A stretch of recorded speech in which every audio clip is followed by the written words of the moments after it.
except for the speakers when they speak.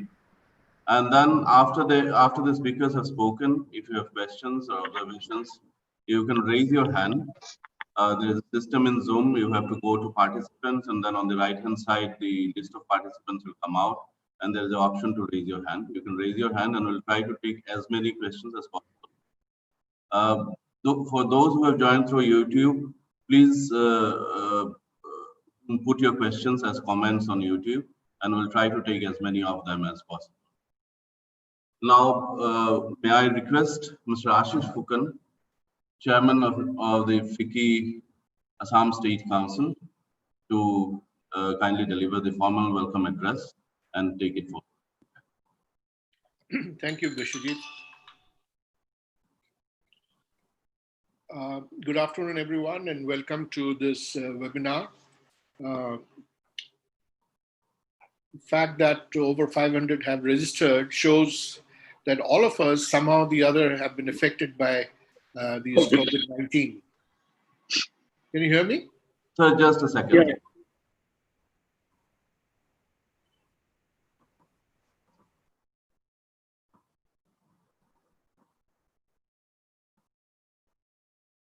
So you have muted yourself. You have to unmute yourself. Yeah. Oh, can you hear me now? Yes, yes. Yeah. Okay, good afternoon, everyone, and welcome to this webinar, and thanks for joining. I'm sure this will be an interesting, couple of hours that we're going to spend and learn from each other. The fact that 500 plus people have registered shows that all of us are affected by this COVID-19. And in my case, because I have a business in travel and tourism, we have been affected, virtually come to zero. There is no cash inflow at all. Liquidity is a big problem. And so we are now, on top of this, we don't know what the future is going to be like. So we have to find some other way of earning, income, some cash flow to come in. I'm also glad that, this subject, entrepreneurship, is what we need today, particularly in the Northeast. We have heard of people from Gujarat and Rajasthan doing so well in their business. It is now for people from the Northeast to also, become a businessman on their own right. In this way, in this field, in the business, we somehow lack compared to people from Rajasthan and Gujarat. But however, this is a great opportunity. And each entrepreneur, if successful, will give more employment in today's world, where jobs in the government and elsewhere are slowly coming down. So I'm great supporter of entrepreneurship, and I'm glad that all of us are here. And by the end of this webinar, we'll find some ways or solution to the problems that we are facing today. For me, because I mentioned, I'm in travel and tourism, which has come to a knot in the last few months, and I don't see anything much happening for another year or so. However, I have to find some other opportunities. I will tell you a story in the sense that I had dropped in at a dhaba near Amguri, and this person was selling in packets some black rice and few other agricultural produce that he has in the backyard. But only thing that he was not able to market it well. He's just selling it from the dhaba, and people who are going up and down on the road were buying one or two packets from him. But then I thought that why not get into the food business? Because travel and tourism, as I mentioned, maybe till the vaccine is out, I don't think much anything happening in travel and tourism. Maybe domestic tourism will keep us going for a while, but the normalcy will come only after the vaccine is out in the market.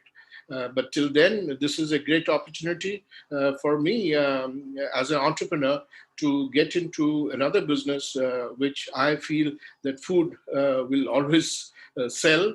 And some of the products like the black rice, which famous in Manipur and elsewhere, have not been marketed so well in the rest of India. So I'm planning to start something on the food along with the rice, maybe tea and a few other products from the Northeast, which I can take it to the rest of India.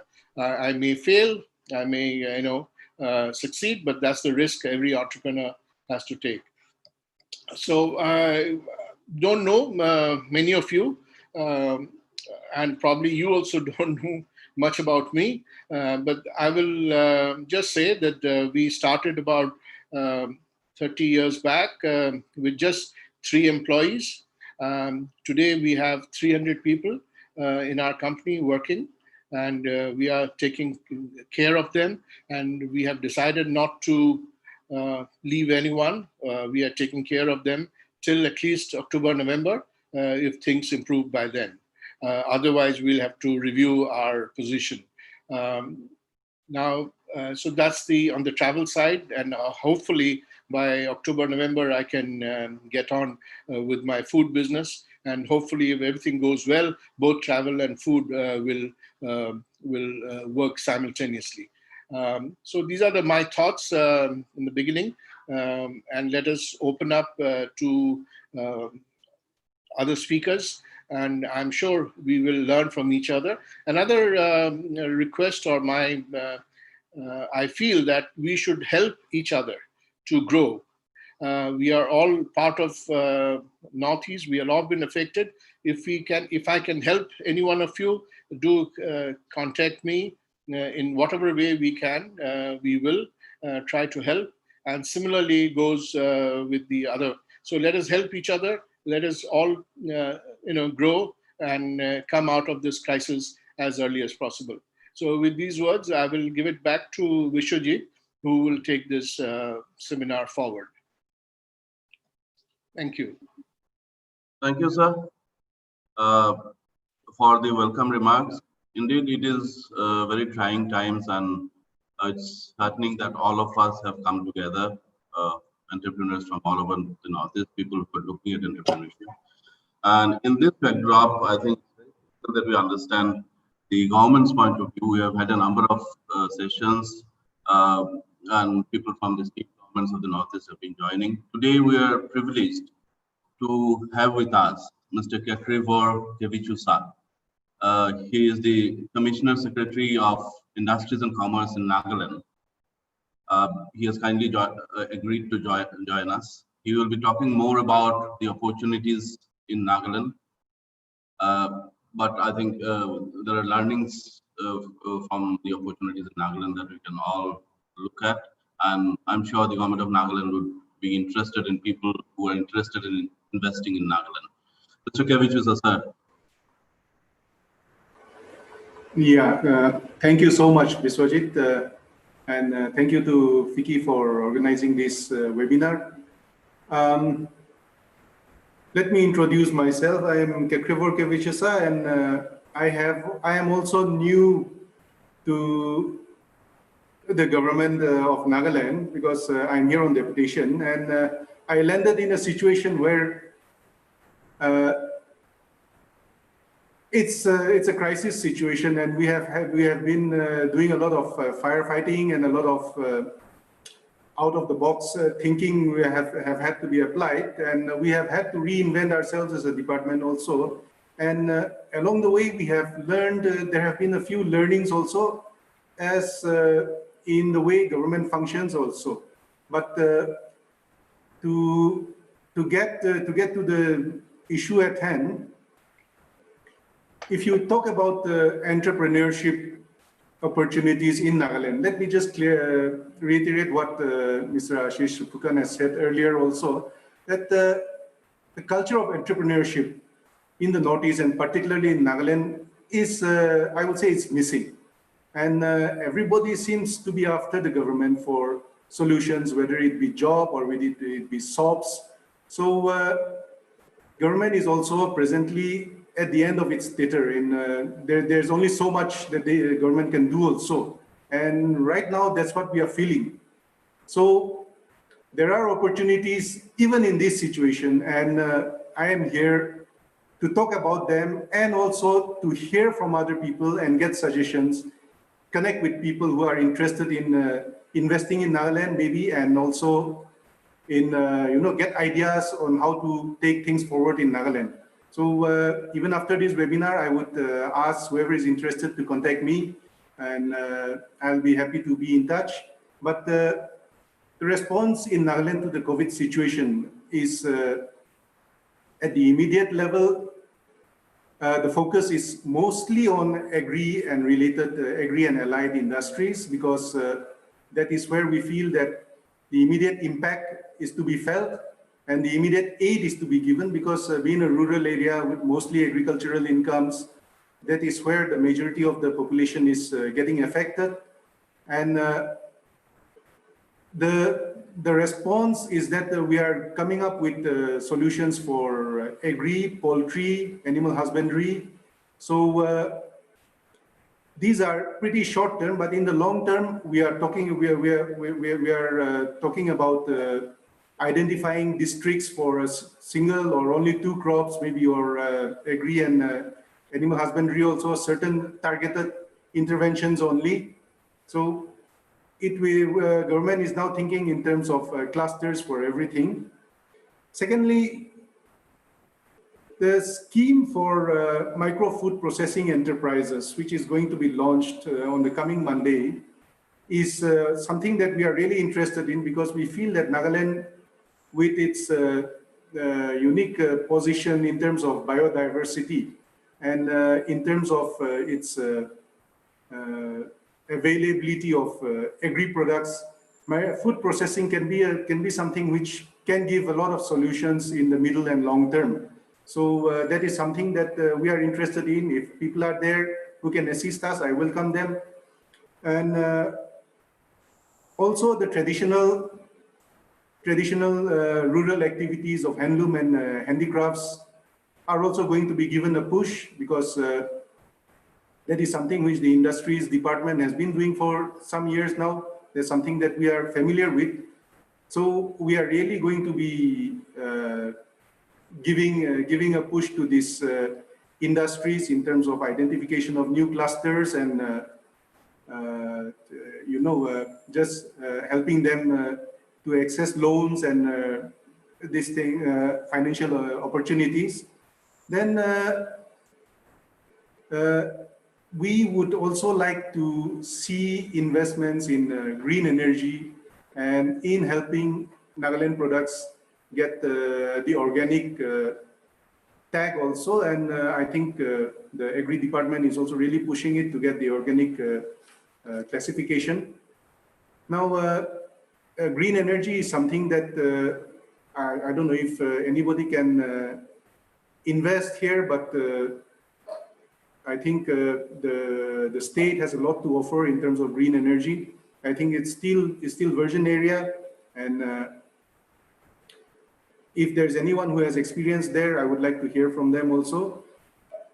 At the urban level, the immediate impact is that what we are facing here is that there's a complete lack of labor in the construction industry. What we are trying now is that we are trying to motivate our local unemployed youth to take up the vacuum which has come about because of the flight of labor. Capital is still not yet a problem, I believe, but the labor is basically the problem, and we have had to reorient the local youth to take up labor-related work, and it has not been easy, let me tell you, but I think that is the only solution in this present situation, and people are coming forward, but I hope in the next few days this situation will improve. In case of medium and long-term solutions, I think this IT-related activities in urban areas will play a big role. We have e-commerce industries now which have started operations, but Nagaland is still out of bounds for a lot of them because the last mile delivery is still missing. And I think there are opportunities there. Local entrepreneurs, they are doing something, but that is mostly in terms of taking advantage of their unique positions, maybe. But opportunities are there in connecting e-commerce companies with the last mile delivery in Nagaland. Then we have a lot of returnees, about 2,000 returnees who have experience in BPO and call centers. So that is another opportunity, I believe, that the government is also looking at, how to give them just employ them gainfully. But there is an opportunity there for private investment also. So entrepreneurs, if they are interested, can come in there. Then something that is still missing is that the recycling, I believe, of urban waste is also something that can be taken up in a big way. And these are small-scale industries at the moment in Nagaland, but I think there is a future there, especially now that the government has banned timber products for Nagaland, export of timber, and that has been done with the intention to boost local manufacturing in Nagaland. I think that definitely there will be a boost, but I think manufacture of modular furniture using waste products of timber-related waste products is also something that can be looked into. So as a department, we are basically just looking for the new ways in which we can make ourselves relevant also. And also we have our traditional we have our traditional activities, but we are now forced to think a little bit out of the box, and that is something which people are struggling with in government. And I think interaction and assistance and suggestions from FICCI and members are very welcome, and I think this will really help us, to come up with effective solutions. So thank you very much once again for inviting me here today. I look forward to listening to the participants and also the next speakers also. Thank you. Thank you so much, sir, for your wonderful, crisp presentation. I think the opportunities are indeed many. Your point about experienced people coming back from outside, from other states to Nagaland and to the Northeast, I think that is something on which we really need to focus. So we should look at this as an opportunity, look at these people as resources, and come up with businesses which can employ them to leverage their skills and abilities. The COVID crisis has really brought about, it's not just a crisis in terms of healthcare. It has gone much beyond that. It has the potential of changing the very dynamics of business, the very dynamics of the way we conduct our lives. I think businesses will, going forward, have to change the way they deliver services. And while there are many options, people could find, people could do a number of different things. One of the most promising options is that of direct selling. And we are indeed privileged to have with us today Mr. Rajat Banerjee, Vice President of MWay. He has a huge amount of experience in the field, and they are one of the market leaders in terms of direct selling. This is one opportunity to look at, not only in terms of taking up businesses with existing companies, but also think of delivering their services and products through direct selling. So may I invite Mr. Rajat Banerjee to make his presentation. Rajat, yeah. I think you have to unmute yourself.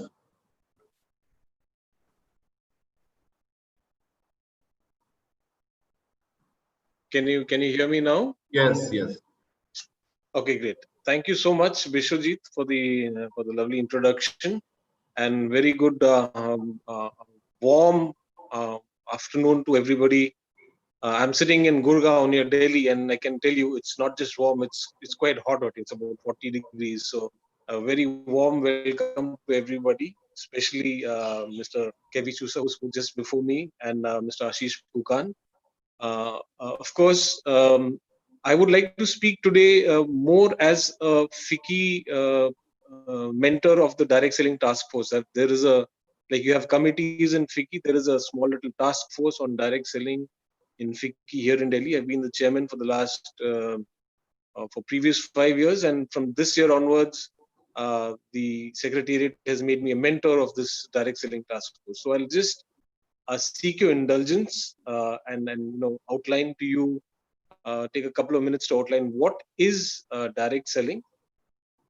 Well, to put it very simply, it is a part of the FMCG industry, as part of the retail industry, with the only difference being that products reach consumers through individuals. Now, these individuals may be part of their neighborhood, may be part of their social fraternity, may be part of the family as well.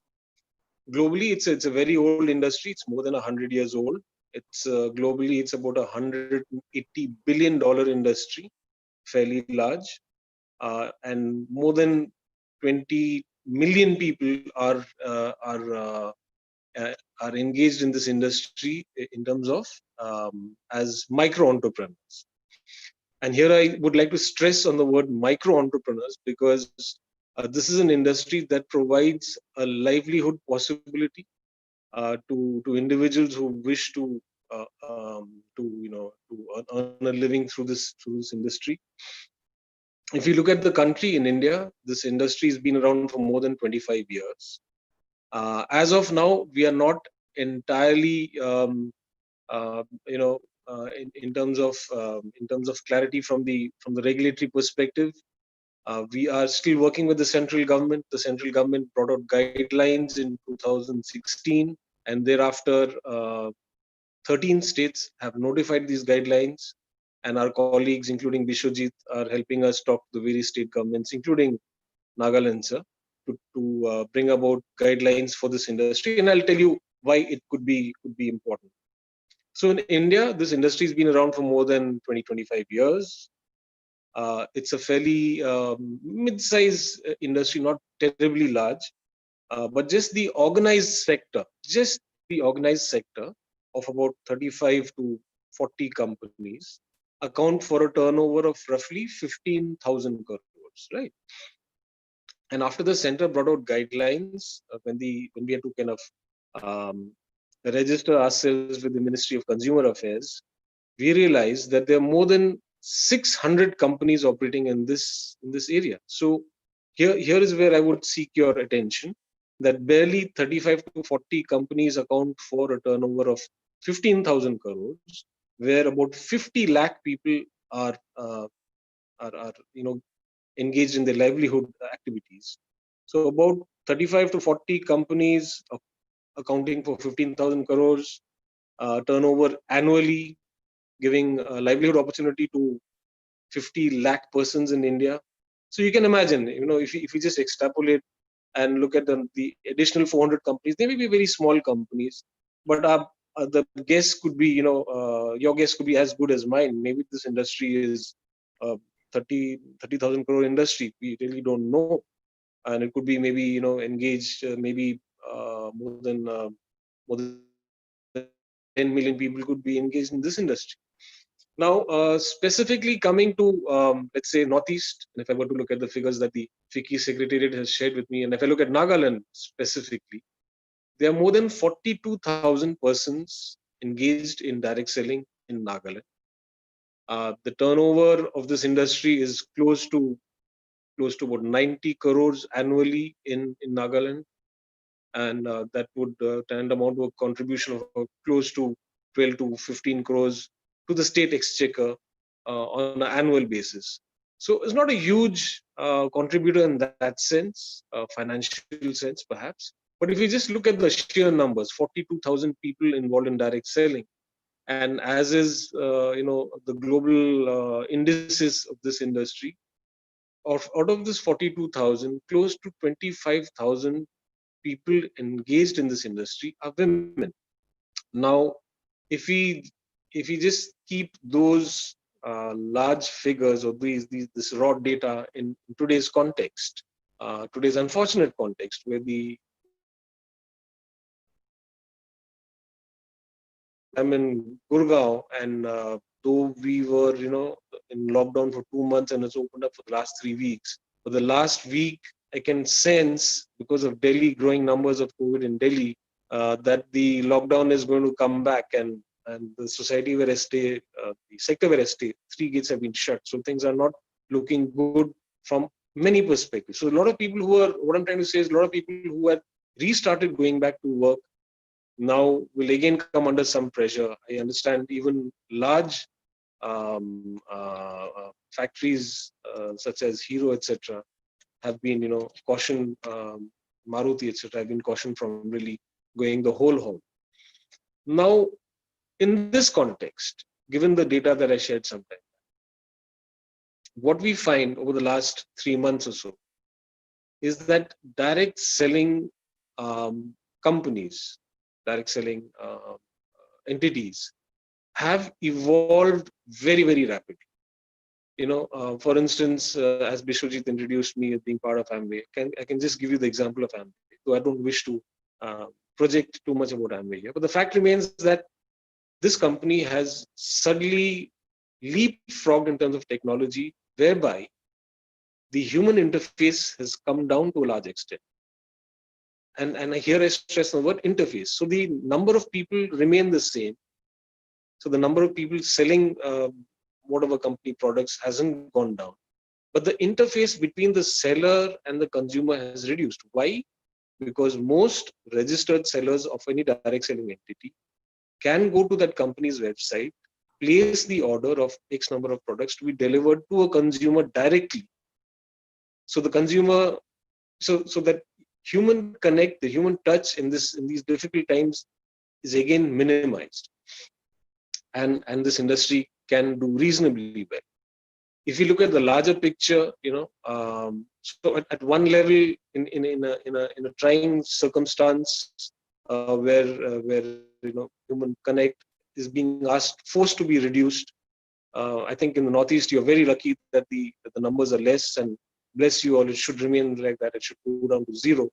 But the fact remains that the new situation, the emerging situation, is that regardless of where we are, the human interface will reduce. So with the proper introduction of proper utilization of technology, an industry like direct selling can really fit into the situation reasonably well to ensure that consumers get products that they wish, and the people involved in this industry continue on their livelihoods, which is, I think, like Mr. Kevichus has just mentioned some time back, livelihoods in a state like Nagaland will always be a challenge. And maybe this is a reasonably a good opportunity for citizens all across the country, all across the world, in fact, to utilize properly.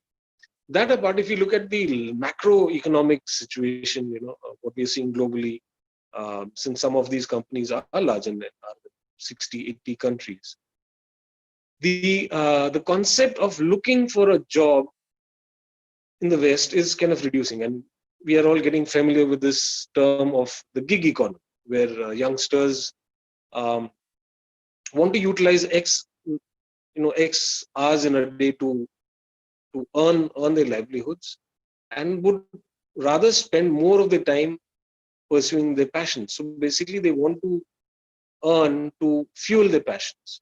And here again, an industry like direct selling, which does not demand anything. I mean, any individual can put in 10% of his or her time in the day on this industry, 80%, 90%. So everyone has the flexibility to choose how much to invest in this in terms of time.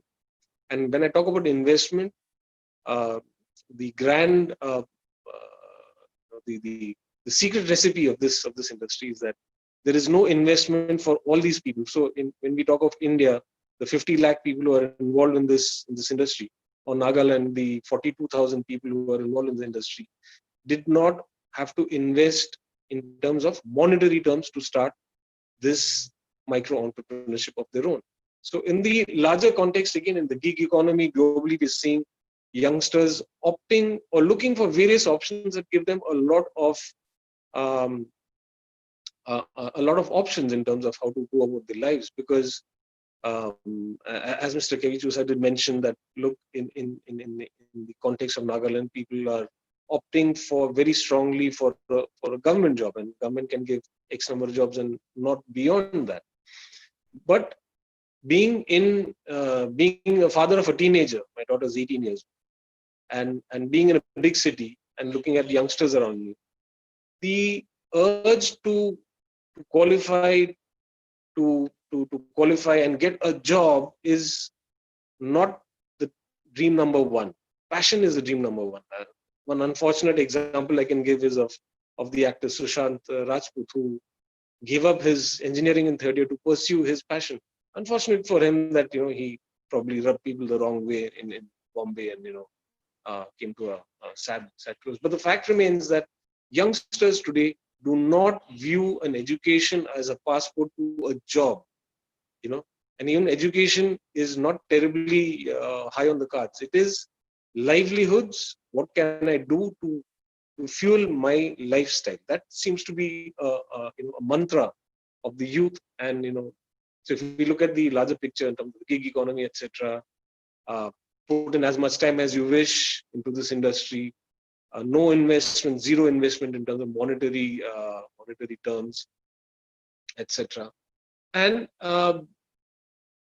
we've been speaking through the FICCI Direct Selling Task Force, etc., at several business schools and colleges, even in India, some in Northeast as well. And here again, we sense a paradigm shift among the youth, who again are looking at entrepreneurship as a possible way forward. Not so much a job, but so many startups where youngsters around 20, 28, 30 years old, they've done their MBA, worked in industry for 4-5 years, and they quit because they use their experience of those 4-5 years to launch themselves into an entrepreneurial journey going forward. And like I've been mentioning time and again, this industry does give an opportunity for those who have that entrepreneurial spirit going forward. And with 1/3 of the Indian population being youngsters, millennials as such, maybe this industry does give a good opportunity. Now, does this industry just take a number of people and let them do what they want? No, the truth is this industry invests very heavily in the people who enter this industry in terms of training and skilling. For instance, some companies have tied up with the NSDC, one of the verticals called RASI, the Retail Skill Council of India, and we train and certify our direct sellers. So they're trained, they're skilled, and as they progress through their careers, they can upgrade their skilling patterns and be prepared and be better informed. That's about the macro issues that I wanted to share with the team, with the group out here. At a very close to the ground level, I would also like to share that about 5 years back, from FICCI, we kind of initiated a KPMG report to understand how we are doing, the direct selling industry is doing vis-a-vis the traditional retail and FMCG, and to see where the productivity of a direct seller was high. And I'm happy to share that the productivity of a direct seller in hill states was higher than, let's say, their equivalent in the mom and pop stores. And there's a very good reason for it, because if, let's say, Unilever or Colgate Palmolive wanted to move their products to Kohima or in any city in Northeast, logistics was a big issue for them, moving the products, finding the warehouses, thereafter the retail, etc. Direct selling did not demand too much from an existing system, in the sense that if a company that I'm part of has an outlet, let's say in Guwahati or in Kohima, my direct sellers, like I mentioned right at the start, place their order online for the products. So what I'm trying to say is, in this industry, does not draw too much on the logistics existing pipeline, but it is the individuals. For instance, in Nagaland, the 42,000 odd people who are part of this industry, they then reach the products to the consumer as far-flung as you can think of. I remember about 15 years back when we did this for our company. Strangely, it was Himachal Pradesh where the productivity was highest for the same reason, that people were picking up products maybe in Shimla, Chandigarh, and then going as far as Kinnaur or Spiti or wherever they live. They were the ones who were reaching these products in the interiors, and that helped us understand that that the consumer was willing to to experiment, B, to pay for quality, which was not very strong in the Indian context. So we are noticing a paradigm shift in terms of consumer choices and consumer behavior. And unfortunately, in today's context, what COVID is showing us a paradigm shift in maybe the way things will be done going forward. I thank you all for your patience. I do hope I have been able to add some value to this lovely webinar that Vishwajit and team have put together. And that's about it from me. Thank you so much. Mr. Banerjee, very insightful indeed. I think this is one area where our entrepreneurs and would-be entrepreneurs must look at, not only in terms of working with companies, but also in terms of working out their own models and working on this. Mr. Kevichusa is here. As Rajat has mentioned, I think very important to have guidelines for this business, so that business can really take off and benefit our people. One very important area for the Northeast is the tourism sector. I think we have a lot of potential, and already we are growing as a tourism destination. There are many livelihoods which are attached to this industry. There are many small companies which have come up. Many people work with them, and this industry, as Mr. Ashish Fukan mentioned earlier, has been hit very, very hard. There is hardly any business this season, and we don't really know about the next. But the COVID crisis could also have provided some opportunities for the region, and definitely it has entailed a need for changing the way we conduct our tourism. We are privileged to have with us Mr. Ashish Kumar. He is the co-chairman of FICCI's National Committee on Tourism Technology. He has years of experience in this field, and it will indeed be a privilege for all of us to listen to him, to his ideas as to what things are going to be going forward. Mr. Ashish Kumar, sir, please. Thank you, Biswajit. I have to confess to everybody that I do not know much about the Northeast. That's the first statement I want to make. But the second statement I do want to make is that I do understand consumer demands. I do understand what a holiday consumer today is looking for. I do understand what a holiday consumer may be looking for tomorrow. And if you look at the Northeast, one thought which comes to me in a very simple term, that the import far exceeds export. In other words, what it means that the number of people who are expected to probably arrive into Northeast as a block will be far greater than the number of people who may be traveling out of Northeast. So therefore, if you were to look at it, and I talk post-COVID, I'm not going into COVID because everybody understands today what COVID has done. There is no point repeating myself and say, this is what has happened on COVID.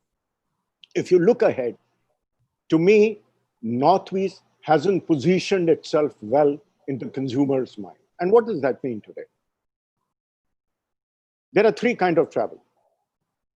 And I'm not giving the reasons for travel, that whether you're traveling for business or you're traveling for holiday or you're traveling for conference, etc. But you're traveling in three directions. Either you're traveling within the region, or you're traveling from outside the region into the region, or you're traveling from outside the country into the region. So there are the three broad parameters of traveling into a particular area in Northeast. And if you look at the topography of the entire Northeast, I confess I don't know Northeast, but from whatever little I have studied, if you look at the entire topography, the total area occupies 83,743 square kilometers, of which 60% I'm told is hills, 28% is plain, and 12% is plateau. That for me itself throws a different understanding of the consumer's expectations. Today, consumer in the holiday business has gone into various demographies. If you're 30 and below, if you're 40 and below, if you reside in a particular state, if you reside in a particular country, so your needs are totally different. So therefore, any region who wishes to market itself, I'm not coming into the infrastructure part of it as yet, I will, of course, needs to understand that who is the target audience we can attract. So therefore, if you look at the whole topography of the region, I would go as follows. I would break it into, and today the traveler is looking for experience. He's not just looking to go somewhere. He's looking for a total experience he gets around a circuit or a place he's going to. So if you look at the Northeast, as I've looked at it in my own study, you can broadly divide it into few areas of tourist interest, which are very specific.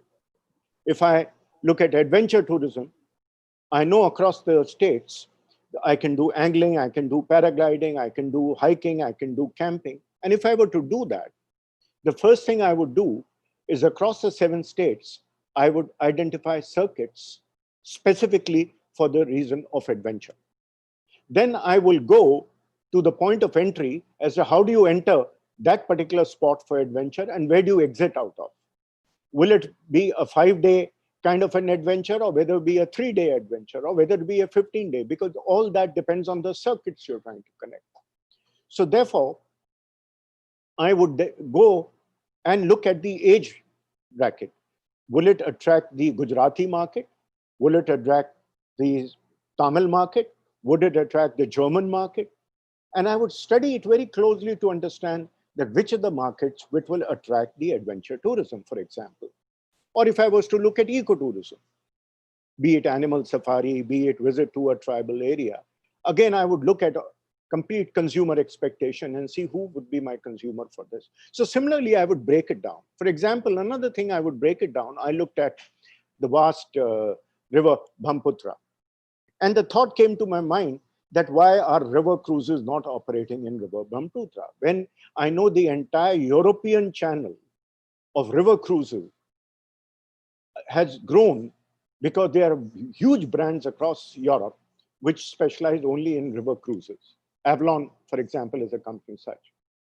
If I were to look at heritage, then I would identify, and I'm sure I've already done it. All you guys sitting and all tourism experts sitting in Northeast have already done it, be it ancient sites, be it British era churches, be it so on.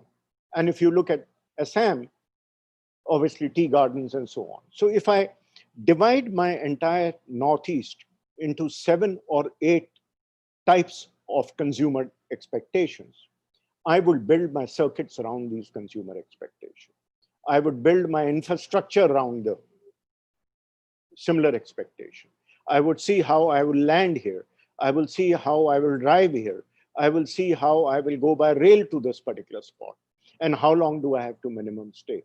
Luckily, Northeast is in a position where, at least in today's era of COVID, is relatively safety from that perspective. So therefore, the first thing I would do is to conduct a complete research, break it into segments, and see where does my market lie. Once my market lies, then I should know how to tap that market. Now, if I was to look inward and my job was attracting tourists to my country, to my region, I would go by what the Honorable Prime Minister said in one of his address to the nation. He said the entire country is resting on 5 pillars: economy, infrastructure, technology, demography, and demand. Now try and translate all of these 5 into the 8 or 9 circuits across the country I have built for Northeast. As far as economy is concerned, all of you before me and after me will continue to talk how economy will improve. Sure. So I won't spend too much time talking how economy should be improving. But as far as infrastructure is concerned, therefore, I would identify these spots and I would see how to develop the infrastructure. I know FICCI Northeast Cell has done a commendable job in submitting a report to the Government of India as to what these infrastructure reforms should be. They have in fact recommended that there are 31 regional circuits. Now, I do not know whether these 31 regional circuits fit into the 8 or 9 themes which I am advocating fits in, right? Similarly, they have recommended international circuits like Bhutan, Bangladesh, Nepal. So these are all circuits which need to be built up from an infrastructure perspective. There needs to be a government-private partnership coming in each of them, because obviously government can't build everything. Obviously, private can't build everything. Technology is a great enabler. In fact, technology is a boon and it's a curse. It's both. If you look at boon, all of you would have heard of online travel companies like Make My Trip or Yatras, etc. Let's face it, people in the Northeast are dependent on Make My Trip or Yatra or some other company in rest of the non-countries to send tourists to it. I would say, why is Northeast dependent on them? Why can't I see entrepreneurs coming out of Northeast who are developing internet booking platforms, and they develop a Make My Trip out of Guwahati, which specializes in the entire Northeast around those same circuits. And today with technology, it can market itself to even customers in Porbandar. It can market itself to customer in Jharkhand. It can market itself to customer in Germany, right? And more than that, technology is so free-flowing that today I can develop the content. Content means the descriptions of all these places, how to get there digitally and so. And the Prime Minister, of course, has been pushing digital. And with technology, of course, with artificial intelligence algorithms going in such a way that it actually can predict what the customer wants. So if you have developed your circuit, if you have developed a website, assuming, or a mobile, which today literally everybody has a smartphone. And if I was an entrepreneur sitting in Guwahati, I would develop some platform where I would be able to reach customers somewhere to be able to bring them in rather than depend on Make My Trip. For example, it's only an example I'm giving. Or I would take an API and I will attach my API, which is a booking platform, to multiple platforms in the country and say, I'm an expert in Northeast. These are the segments. These are the digital. I'm plugging it to your technology. And it is defined all algorithms, etc. And it's ready to receive customers. So coming back, that's on the demand and the supply side. You have to create the demand and market it accordingly. On the infrastructure, like I said, you have to develop infrastructure, be it modernizing of existing airports, getting to see that the rail and road connectivity to these circuits are getting in a proper manner, etc. These are infrastructure for which you have to get government and private partnership. I am horrified to know about IRCTC that today there are 23 million train tickets sold every day in India pre-COVID, but only 10% of them, which is 1.3 million, are automated through IRCTC. Rest of them are totally unautomated. People have to line up in stations, etc., to buy those tickets. So if I was to study, I like to look backward and say, out of these 23 million, How many train tickets cover the whole Northeast which are not automated? If they are not automated, why should I not, as a block, put my case to IRCTC and say, out of the 23 million, there are 5 million seats in Northeast which are not connected to a technology platform. I want them connected because they have to fall into a reserve category. The moment you improve connectivity, then your pipeline is connected. It's like a pipeline. Then, you know, the tourism flows into that pipeline. Or if you look at interstate buses, I do not know what is the connectivity of bus circuits from one state to another within Northeast itself. But if you look at some of the other companies like Red Bus in India, or in the rest of the part of Northeast, they have automated buses in South India, which rides on the technology platform. I like to see all the buses in the be it government or be it private, rising on technology platform. It's not that you can book them through the platform, but at least those APIs are available to tour operators who may be in Northeast, like Mr. Ashish Pokharan is, or maybe who's somebody who's outside. So that the facility of booking becomes a seamless process. The able to define the needs of the customer becomes. The other thing is demography. I've already, what Prime Minister said. If you look at the demography of Northeast, it's very, very well defined. It has huge potential to offer. All of the people who reside in Northeast must have talked for years to say the potential it can offer. But what have we done on the potential? Have we taken the potential to where the consumer is? I don't think so. I sit here in Delhi and little did I know about Northeast, even though I've been in the travel industry for 41 years today. And why I didn't know? Maybe I didn't care to find out. But probably Northeast didn't portray itself the way it should have been portrayed, just like Europe portrayed itself to me or anybody else portrayed to it. And why not? Today, like I said, technology is a great leveler. I can sit anywhere and portray myself. The gentleman Rahul from Amway talked about direct selling. Today, e-commerce has changed the way even travel is conducted across the country. The second is demand. Look, as far as infrastructure is concerned, I believe in one theory, that if you increase the demand, the infrastructure will fall in line. Because there will be people to say, oh, there is a huge demand, let's find the money to develop this. Let's find money to develop, put another coach here, or let's put another infrastructure here. So concentrate on developing those circuits, concentrate on developing a demand, concentrate on reaching to the right customers across India, source markets of India. Right now, stay with India, of course, because there is no point looking for customers in Germany. They ain't going to be coming in a hurry. Concentrate on see how Northeast can become another Kerala to create the demand which Kerala has created for the entire country. No, not that Kerala had great infrastructure before the demand was created. It didn't. It created the demand and the infrastructure fell for itself. So these are in terms of, but here I have to say the biggest advantage Northeast has is that they don't have, you know, it's a very, it's really starting from scratch, because in COVID time, everybody's starting from scratch. Even if you were a 5-star hotel with 200 rooms, you're really starting from scratch versus Airbnb or a small guest house with 22 rooms. You're all on equal footing. If you're in equal footing, that's where creativity comes into mind as to how you can market yourself better. So therefore, and obviously there is a need to develop within Northeast. Perhaps Northeast can take the initiative with the rest of, don't depend on the rest of the states of the country, to develop some kind of an application which is equivalent to a TripAdvisor. TripAdvisor, as you know, is an international community which rates how your hotel is 4 out of 5, 4.5 out of 6. If you look at COVID today, be it hygiene factor for railway, be it hygiene factor for buses, be it hygiene factor for airports, be it for hotels, be it for guest house, there's going to be a common denominator.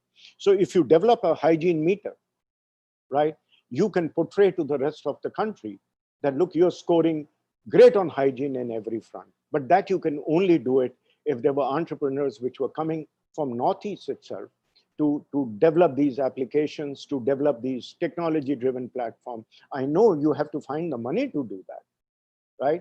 But today, everybody backs good ideas. So if youngsters there came in with some good, I have 2 guys, let me tell you, I talk to very frequently. They are both kids from IIT Guwahati. They live in Delhi, but they have developed an application, an app that you can do many things outside the Delhi airport, even before you enter the airport. Because in the COVID, there are many things you don't want to line up at the airport to do it, etc. So they have, as a startup, developed. It's still not ready. There are a lot of things I'm guiding them and mentoring them how to do it.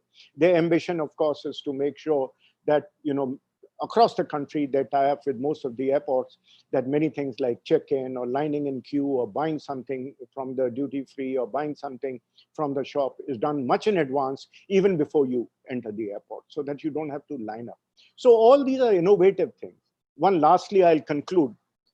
Have you ever thought that today, when you book a flight, say on Indigo or whichever airline you book, you can book a seat, you can choose a meal, you can decide to get a boarding pass all in advance if you go to a website of the airline or a OTA or anybody else. Tell me, why can't you do the same thing in a hotel? If I'm booking a hotel, besides the fact that I have to choose and get the experience, why can't I get the registration form booked in advance? Because all details and data are already there. Why should I be lining up at the counter and filling the registration form again? Yes, the key can be handed to me in advance. So the point here I'm really making, the hotels themselves will be looking and should look at many areas which they should happen at the time of consuming, rather than waiting for the customer to come in to consume. If you do all these proactive actions, I think you will create a demand. And I think Northeast, with a very low expectations, very low demand at the moment, I think can be pioneers in creating a very model novel for the rest of the country to adopt and integrate into the rest of the country to create a demand. That's all I have to say. Look at each of the business segment very carefully, where your customer is coming from, what is the route he will. There is no point trying to sell a trekking. We all know that, to a 65-year-old group coming. Oh, I'll take you to this mount, whatever, and you have to climb. I'll say, I can't climb at the age of 65. So obviously that audience will be a younger audience, right? So look at the audience. Today, even in a social media platform like Facebook, for example, which is free, they're demographic marketing. You can actually target, if you say, I want to target only people in Gujarat, which are 30 to 40 years of age, because everybody's age is on that platform, right? I can reach out to just those people. I don't have to reach out to everybody and spend my money. So again, very intelligently, I think you can reach out, but first create the circuits collectively in the Northeast.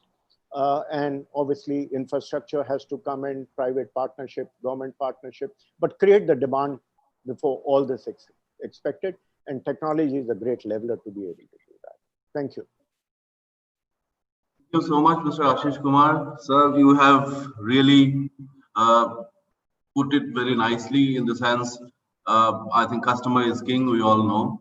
So understanding customer demand, customer expectations, designing and putting together the infrastructure to meet those expectations, using technology to source customers and service them, and finally being innovative enough to exceed customer expectations and set up new practices. I think these are wonderful thoughts, and many of our young entrepreneurs who have joined today would do well to look at some of the ideas that you have given, like setting up a platform for the Northeast and things like that. I think very wonderful. Thank you, sir. Thank you so much. Another area in which the Northeast has a lot of potential, a lot of natural resources is bamboo.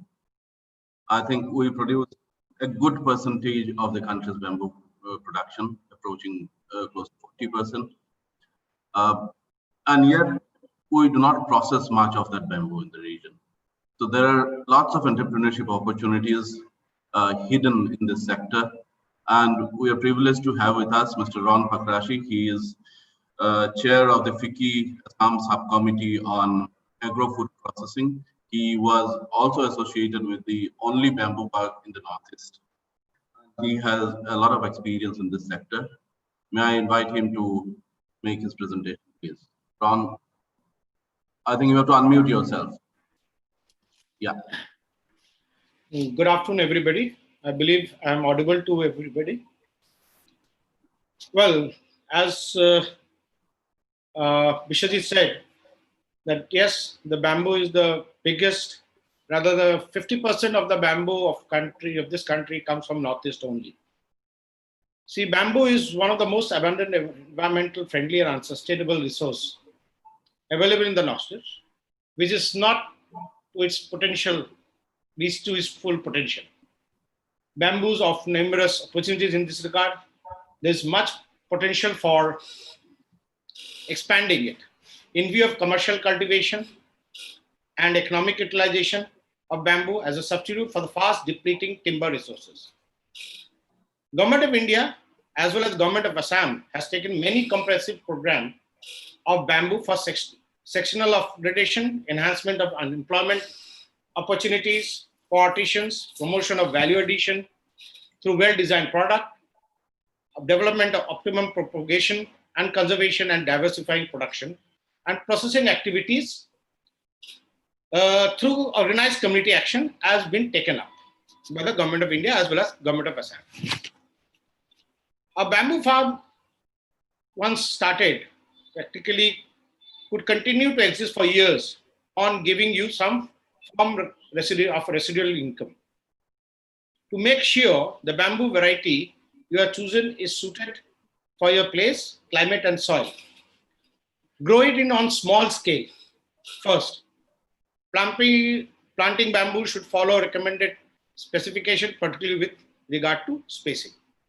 See, in this regard, Assam government has already declared a policy, that is Assam Bamboo and Cane Policy 2019.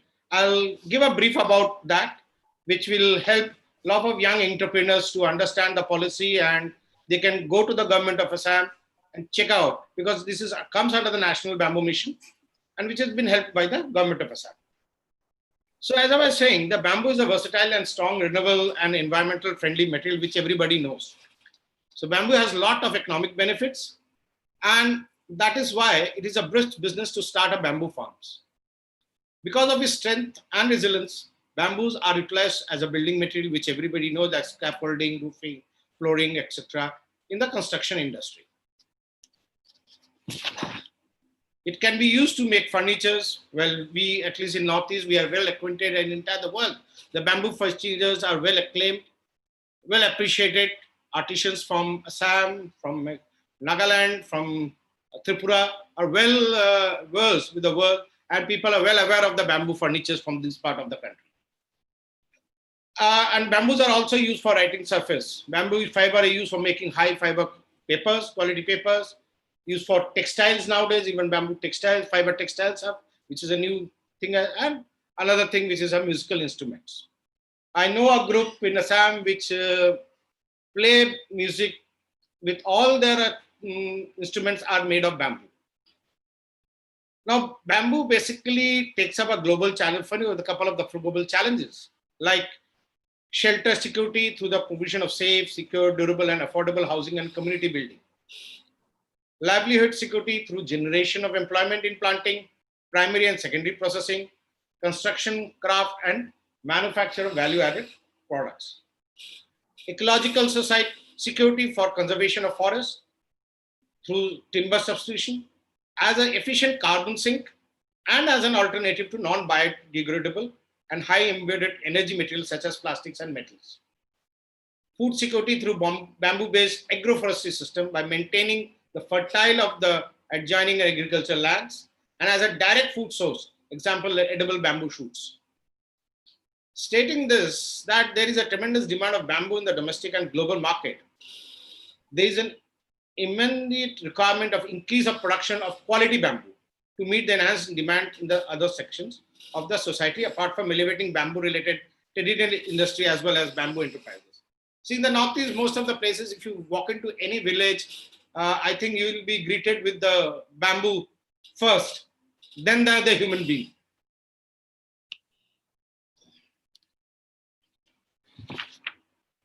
And there is an urgent requirement to make an expeditious development of the bamboo sector in India, and particularly in Northeast, which is impossible without formulating appropriate strategy, in which I think already Government of Assam and Government of India has already formulated it.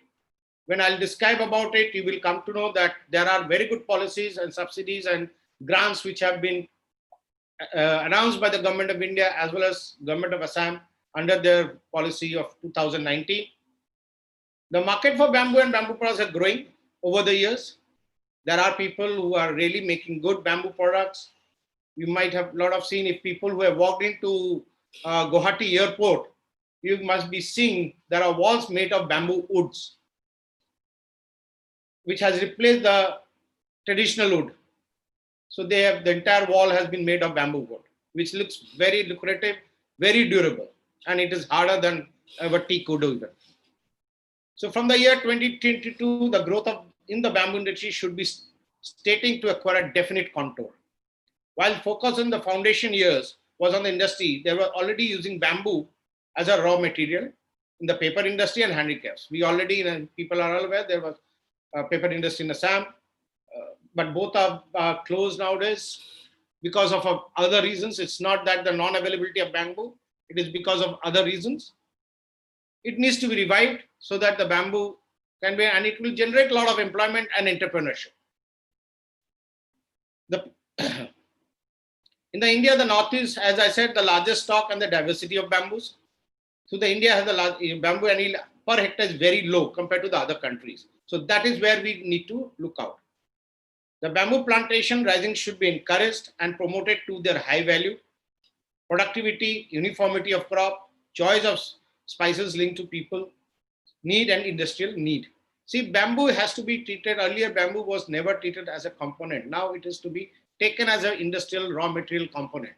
So it has to be taken, cultivated like any other agri-produce.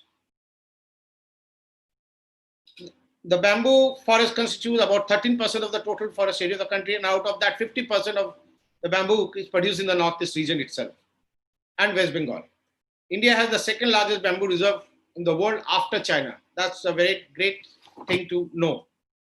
I don't think we need to really talk about what are the bamboo uses, but as you know that bamboos are for structural use, pipe water supply system and drainage, bamboo furniture, weaving industry, bamboo board, bamboo reinforcement in concrete, bamboo reinforced mud walls, light bamboo wall, paper pulp, rayon pulp, as I told, bamboo as a fuel, which has bamboo as a charcoal, conservation of soil, and then bamboo as environmental souvenir of environment and all. Now coming to the most important thing, which will be more attractive for the young people and the people who have come back to their homeland, to Assam, losing their job in the other part of the country, and they want to start something, which is because unemployment is a big issue now to the government as well as to the individual people. So I'm trying to share some of the points. See, what are the incentives which are already announced by Government of India as well as the Government of Assam under the Assam Bamboo and Cane Policy 2019. First, and they have started from the very beginning of the bamboo itself. First, for setting up nursery, they have classified in different sectors depending on the project as well as the area of this nursery and the technology of the nursery. They are going to subsidize up to 50% of the project cost. For plantation again, now from nursery, the next stage come the plantation. Again, under the policy, 50% of the cost is under subsidy as an incentive. Now, plantation happened. Now the market has to be there. So for establishing bamboo depots and go down, again, 33% assistance given to the private sector. 100% is given to the government sector, but for the 33% is given assistance to the private sector even. Promotion of bamboo mandi, again, there is a 33% assistance. Rural hut, 33% assistance on bamboo. Bamboo bazaar, again, there's 33% assistance. Then even for the people, technical people who want to set up and work out on the further advance, so even the project for identification of genetically superior species or varieties, a subsidy incentive up to 10 lakhs has been announced even. Now establishing, as I said, the bamboo has to be taken as a different agri, like any other agri product, for setting up a tissue culture lab and its allied activities, an incentive is up to 10 lakhs. Demonstration of plots to exhibit best practices to farmers and all, trial runs and all, again, there is an incentive up to 10 lakhs. For setting up incubation centers, there is a subsidy up to help or assistance up to 10 lakhs. Establishment of bamboo treatment and seasoning plants, it's 50% subsidy. Establishment of carbonization plants, 50% subsidy. Establishment of livelihood business incubators, 50% on plant and machinery. Establishment of processing units, like said, for cross-cutting, slicing, spiting. So people who are thinking of making instant steaks, they can take the benefit of this thing, under which they can get a subsidy of processing unit up to 60% of that cost. And further that, Government of India has also increased the import duty on the instant steaks from 10% to 25%. So we are much in a better position to compete with any international market now. For making value-added products like pellets and activated carbon, again, 60% of the project cost is being as an subsidy.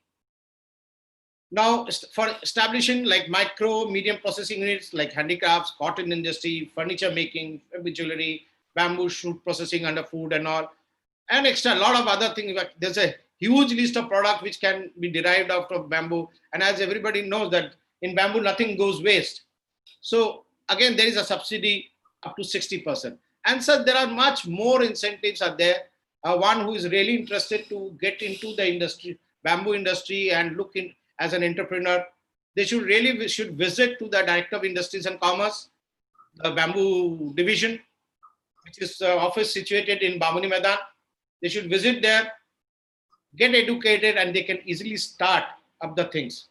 So under this policies, which the Government of India as well as Government of Assam, and I believe such policies must be there in Nagaland and other part of the Northeast also, which so people who are looking for it and which is readily available. It is not, you don't have to source it out. One nowadays, what as an entrepreneur, what one need to look is what raw material is readily available at and start. And these things are projects which can be started immediately. It doesn't take much long time for setting up a chemical plant or a pharma plant or something of that. It takes long time to set up and But in bamboo industry, it doesn't take much time to set up and start your business. With this, I will not take much time. I think I have been able to give a brief introduction what the bamboo industry is like and how we can have. There is a bamboo technology park which is situated in Chaigaon with well equipped. They can go have a look of that. It has a facility of making bamboo wood. It has another thing which can be very much used, which is a new technology which people you must have heard about, was wood plastics. Now the wood can be replaced by bamboo, and this bamboo plastic is nothing. It's a product made out of bamboo waste and plastic waste. So you will be recycling the plastic waste as well as the bamboo waste and make out a product which is much durable, strength-wise, and it is becomes much more biodegradable than the normal plastic. So recycling of plastic happens, and with the waste of your bamboo, you can set up this, and this with bamboo plastics, you can make fences, you can make furniture, you can design whatever things you can do. Even I think National Institute of Designing has been working on this. There was a lady who was working on particular this. So I'm since I'm no more attached with this bamboo technology park, so I'm not much aware of it, but there was an ID was working on this bamboo plastic designing on furnitures and other things. So with this, I would like to thanks to all of you for giving me a patient hearing. Thank you very much. Thank you, Mr. Pakrashi, for the wonderful presentation, for highlighting the various incentive schemes, etc., available from the government for the bamboo sector, the different opportunities, be it bamboo plastic or be it bamboo composites and others. More than Assam, I think the other northeastern states like Nagaland, Mizoram have huge bamboo resources. And I'd like to take advantage of Mr. K.V. Shuza's presence here and request you, sir, if you can also look at setting up a bamboo technology park in Nagaland. I think that would be a great incentive for people to start working in the bamboo sector and start adding value to this valuable resource that we have in Nagaland and all the other northeastern states. Another area, ladies and gentlemen, is agro-food processing, where I think the Northeast has real core competence. We are primarily an agrarian economy, while other parts of the country are fast changing the situation. In the Northeast, a large majority of our population is still engaged in agriculture, and agro-food processing, I think, is very important for us. Not much has happened in terms of value addition, although there have been some recent investments which have done a bit of work on this. And we are privileged to have with us Mr. Subhash Bhattacharya, who in a way is the most known face in the Northeast as far as agro-food processing is concerned. Former MD of Neramac, currently working as a consultant with central government organizations, number of central government organizations. I think the knowledge and expertise that he has is a real asset, and it is a privilege to listen to him. Mr. Bhattacharya, please. Good afternoon, friends. Thank you, Vishwajit, for bringing the old guy in between all young entrepreneurs. And as you know, COVID-19 is a tremor to everyone, particularly to the young groups, putting them inside the house. And we have an extra luggage of around 7 to 10 lakhs migrant workers who have to, with some acumen with them outward, they have come back to their home state. So all this together, today with this COVID-19 situation, I feel that people or the consumers, what they want something which will give them a variety of health, traditional food, immunity boosting things and all that. And all these together can come up from agro-based and food processing. Vishwajit, your person can put the presentation. I have prepared a small presentation for the entrepreneurs. If they can put it, it will be nice. They can put it for the. I think the presentation is up and running. Yeah, let them put it full. What I want to share here is that in this present situation, the ready to cook, ready to eat and packaged food are the main. I'll come to this presentation, let it be there only. I'm just talking first. Ready to cook and ready to eat foods will be the first preference for any individual, because they don't want to go for dining out. They want something to prepare home. So there is enough opportunities to go for minimal processing or cut vegetables, cut products readily available. And this will give a big supplement to this sector of industries. Secondly, I feel the beverage industry, instead of, we know in Delhi and all metro cities, squeeze the juice, take a glass, but people will be scared to take all this. So go for a packed juice. All these are really bonanza for the entrepreneurs to take for agribusiness or food processing at a scope. Very specifically to speak, our Northeast has got some range of products like pineapple, number one. We have citrus. We have beautiful commodities on spices like ginger and turmeric. Incidentally, all these are immune boosters. What we can go for, we can think of a consumer preference on these products, go for some value-added product, and then take forward the situation. So with some slides, I want to share basically for my entrepreneur friends, or those who want to be in first generation entrepreneur to take some processing line. I'll share few sentences over the slides. Next slide, please. So I have been told to talk about the value chain development. First thing, what is value chain? Value chain basically is a stakeholders who participate in coordinated production of value addition. From post-harvest till we go to farm to fork, there is a chain of events. And all these covered under food value chain. And sustainable one will be one which we are looking forward has to have a profitable ventures. And to be very specific to our region, losses at every food chain is because of non-availability of good processing and a proper packaging. So these are the something which we should take forward. And next slide, please. And the main perennial issues with us is the cold storage issues. After COVID, really we came to know, bhanda phod gaya bolte na, we came to know where do we stand. We have huge cold storages, huge civil construction done, but storing only potato. When we think of some horticulture producers and other things, we don't have such facilities really, except some 17 which are running condition. So this is the situation in our prime state, and so is the case with other hill states also. And further to all these losses are attributing to poor handling. We don't have that exposure, how to handle fresh fruits, how to handle fresh vegetables and distribute them, store them, and how you deal with the production, purchase and consumption behavior.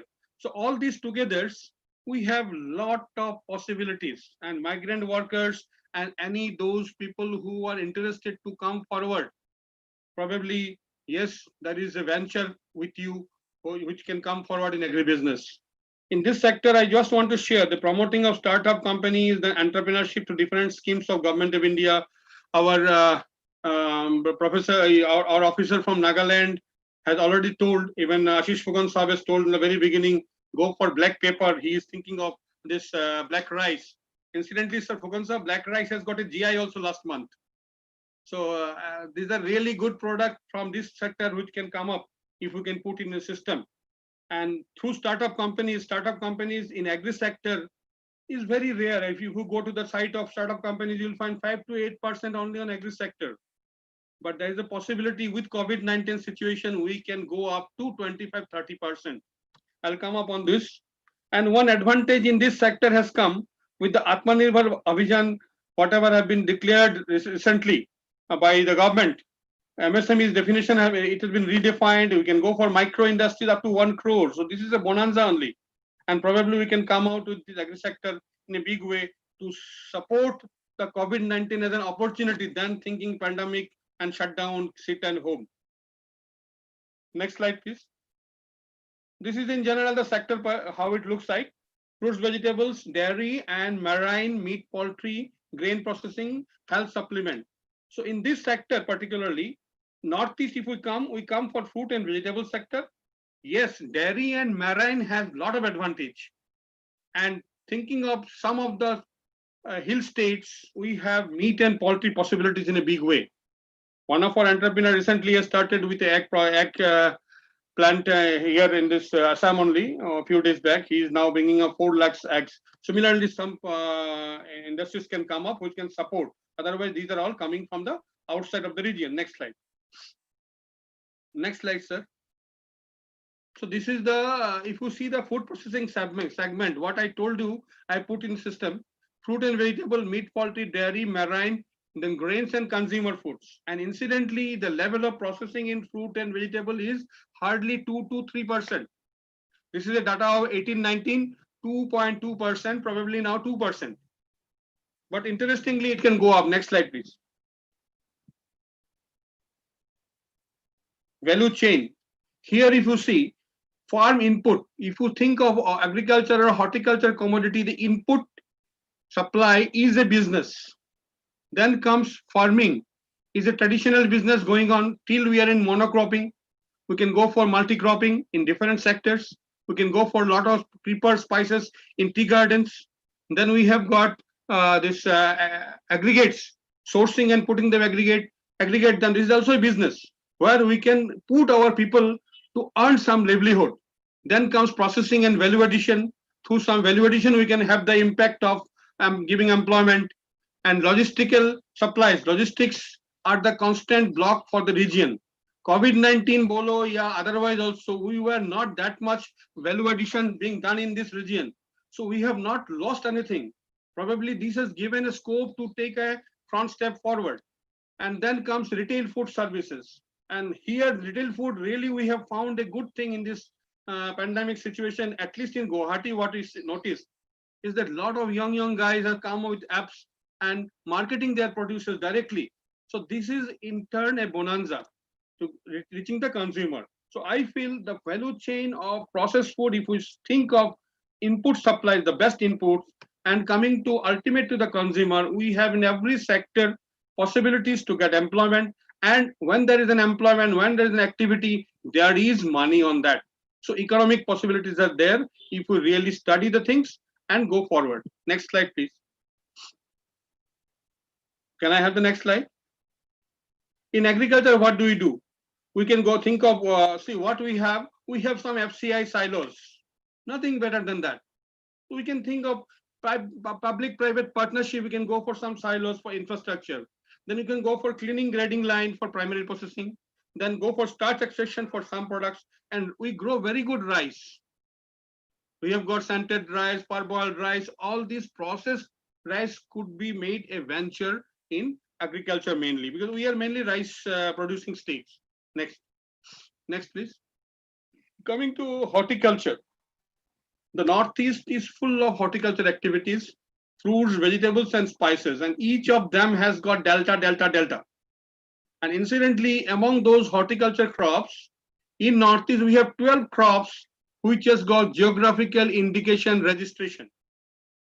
In fact, 13 crops. With the black rice got the GI last month, we got 13 crops. So all this can be a venture to make a concrete study. Government of India is thinking that particularly a single FPC go for one product line and make the production and strengthen them to go for value addition. Probably horticulture business is the main thrust of business, where cold storage, pack house at the farmer level, then spikes processing, fruit and vegetable pulp concentrates, ready to eat, as I told you, ready to cook, ready to eat products, then some herbs and oleaginous extraction, then dehydrated product line. That can be a very good scope to take forward. It is always preferred to go in private sector or go under FPC. We have got number of FPCs come forward with the government support, NABARD support, SFSC support, and departmental support. So all these FPCs can be taken as a venture to go for value addition and processing. Next slide. Animal products, as I told you, our hill states, there are a lot of requirements of most of our animal product, processed products are coming from outside. These are imported products. So what we can go for, we should go for really a good slaughterhouse, abattoir, then we go poultry processing, then think of except Purobi or Amul coagulator, we don't have anything else in our own state itself. So all these preferences there go for dairy products. Then fish aquaculture, egg powder, egg yolk processing, and prepared meat. See, now when you're thinking of ready to eat, we can really pinch, make, and pieces and serve it in a good packet. These are possibilities. Next, sir. So considering the value chain model, the excellent model Government of India has thrust upon the Northeast, because we are organic by default, as per people say. We, the marketers, say we are naturally organic. And Government of India has enforced us MOVCD, Mission on Organic Value Chain Development. Excellent idea and excellently it is going up. Really, I tell you, the farmer producer companies have started. And here incidentally, I put this slide in this side just to say that our migrant workers who have come, most of them are from security side. Some of them were working in lower level in some industries, or some of them were working in some electrician, mechanic, or some ITI passed out people who have got some venture there. So they could be utilized in this mission properly. How do we? See, Government of India under MOVCD has identified service facilitation agencies.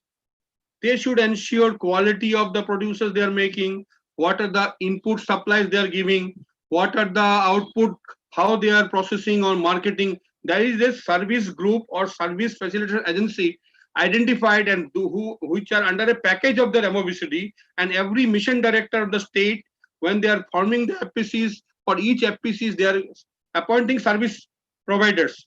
And those providers can be utilized to use these migrated workers at different activities. This will really give us a big support. Next slide, please. Value chain production. See, the idea is very good. Commodity-centric concentrated clusters, and transform this cluster to FPC. It's happening. It is not that it is supposed to happen, not that. In Northeast, it is happening. And what we should do is that we should ensure COVID-19 replacement of seed and planting material for quality improvement. When there is a mission mode, we should also advocate ourselves and ensure that seed and planting materials, the best quality are given so that in coming 2-3 years, they give you best productivity. Creation of on-farm input production infrastructure and support for inputs. Service facilitators there, but what happened now? You will find most of the service facilitators, what they do, they bring the on-farm inputs from Bangalore, from Delhi, from Haryana. Friends, my presenting this slide is to give a bite. Why not we also utilize our migrant workers with small bits of training, give them on-farm input for production infrastructure. Then financial intensive, yes, it is coming through DBT. We have no voice, but this is a particular support which we should ensure, because there are discussions that it should rotate to some government agencies. No, DBT is very good. Then service providers for capacity building, training and certification. There are service providers for certification separately. They are giving third-party certification, like SGS are giving. There are 29 companies accredited under APEDA who are giving this. Then we have got for capacity building and training, those service providers there. We can give them technical supplement. Next slide, please. In processing, see, collection center and aggregation center is the bottleneck with our Northeast region, because the region has got a lot of horticulture produces grown in pockets. As a result, there is a huge loss. And to curtail that loss and bring out the loss, we have to ensure collection centers are manned by individuals. What happens now? Most of the collection centers, collection is done and kept just like that. But we should put people there with some training so that how they should do the part and segregate and aggregate those things properly and then go for processing. Then we should have warehouses, pack houses and packaging centers. So all these factors I want to share, because this is ultimately going to give us some sort of employment generation. Cold chain, this small transport vehicles are hardly there in Northeast. We have got under APEDA scheme earlier some reefer vans, some vans under government scheme, but sometimes we have seen that when the productions are harvested, those vehicles cannot reach because most of our productions are in hills. We should have small vehicles, and small vehicle has to be collected for aggregation. Under scheme provisions are there. Then cold chain components such as cold store, pre-cooling, ripening chambers, refrigerated vans and walk-in cold chambers. Here I want to share that I have personally seen, because I am now consultant with CFTRI, Central Food Technological Research Institute. What I have seen, Hopcom Bangalore, they are utilizing a technology for these small cold chain facilities. They are developed by IIHR, Indian Institute of Horticulture Research. Those cold chains can be really helpful for our Northeast. Instead of putting a huge civil construction, maintain that and have no meaning at all. The walk-in cold chamber can work out, but the problem with us that we do not have power surplus. So that's why you have to handle that cold chamber with gensets and become costly. Then integrated processing unit is a must. Instead of creating big processing units, we should have small processing units. The government of India, I am really, some people are not happy that government of India has come with micro food processing industries recently. But I personally feel after seeing my region that micro food industries are the best suited scheme for the Northeast. And out of the 10,000 crore, our government, state governments, 8 state governments should plow in to take major chunk of it by preparing the scheme. Yes, our Kekribos are already told from Nagaland that coming week it is getting inaugurated. The scheme is getting inaugurated. The scheme formulation is almost in the finalization in the Ministry of Food Processing. Whatever press release is there, all of us know that. I'll just come out those in the last slides.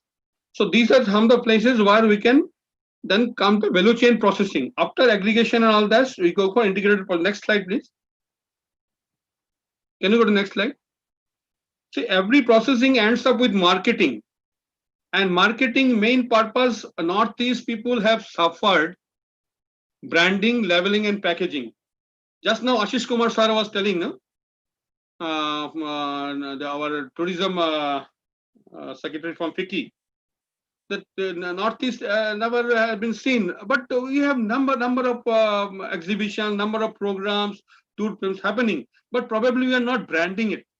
Similar is the case in food processing. In case we want to really market our product, we have to ensure branding, proper labeling and packaging, and give wide publicity so that the basic organic certification, whatever we are doing and handling those properly, has to come to the knowledge of the people. And once it is, and as on COVID-19 issue, packaging and labeling is a must, because everybody first sees the bottle and sees kitna hai isme, what is the nutrient content, what is the protein content, because all these things are must.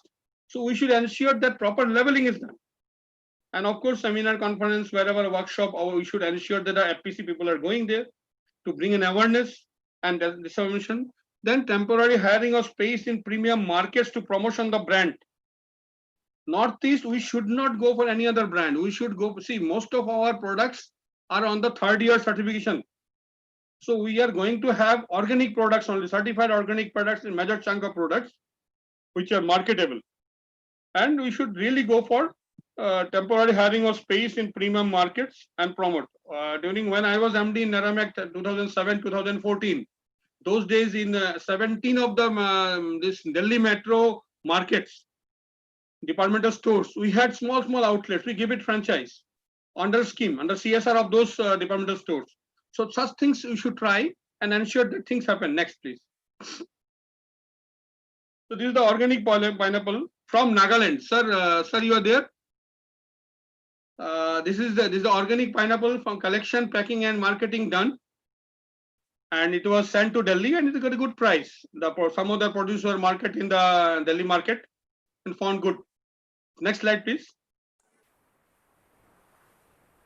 Yeah, this slide I have just given to give a bite to all of you, my entrepreneurs who are interested to go for food business.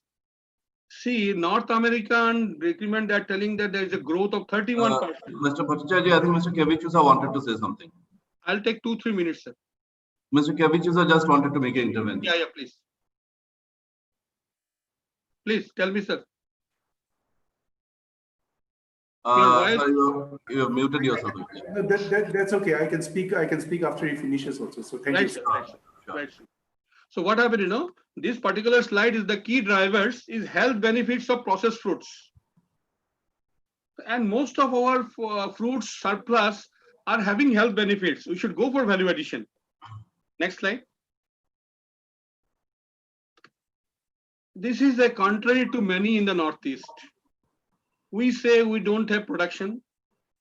We say we cannot produce because our factories are not turning, because there is a glut of production in some areas, we don't get production. But this is a study commissioned by APEDA.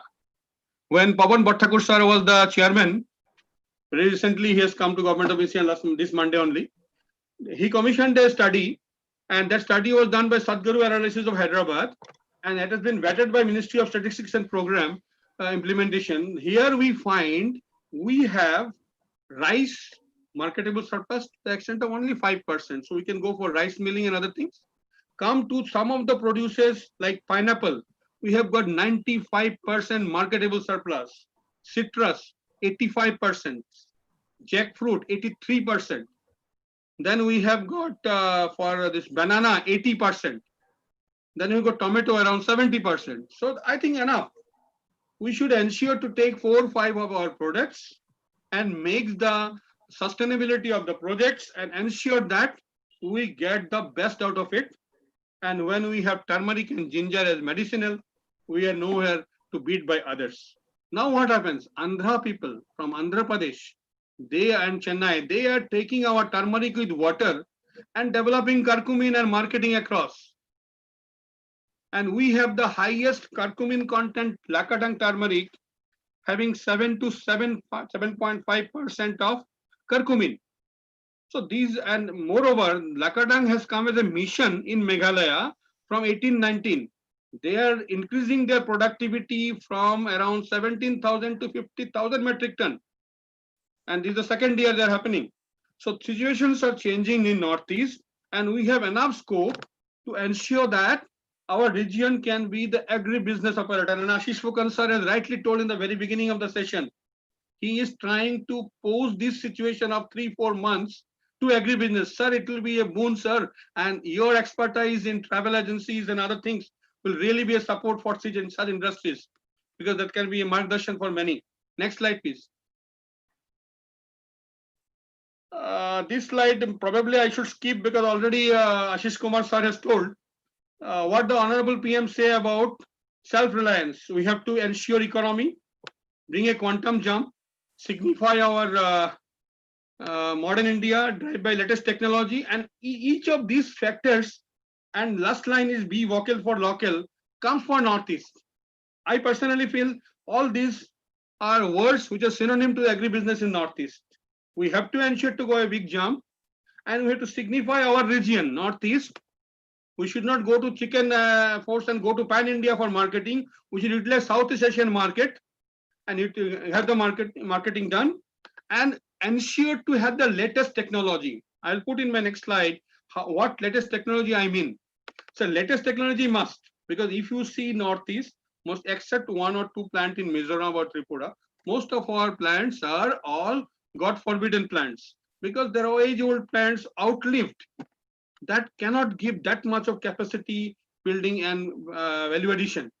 And we have to be robust, obviously, and ensure the economic part and empower the stakeholders in supply chain. I have shown the supply chain table lines. Every sector we have to ensure that they're empowered so that things become very positive. Next slide, please. Sir, next slide. This is the post-COVID-19 trend. This slide is not mine. This I have hired from one of my friend. When I heard that is the entrepreneurs are saying this, I told him, and with his permission, I'm showing a friend from Mumbai. He has developed this slide, and see, I find Northeast has got excellent opportunities.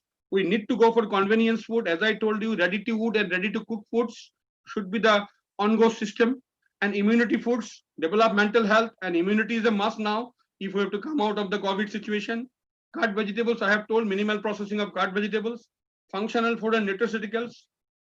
Loose foods, nobody will like. See, street vendors and other things, they have to come out with packed foods, where there will be proper leveling, food safety will be maintained. So packed foods will be the next day's requirement.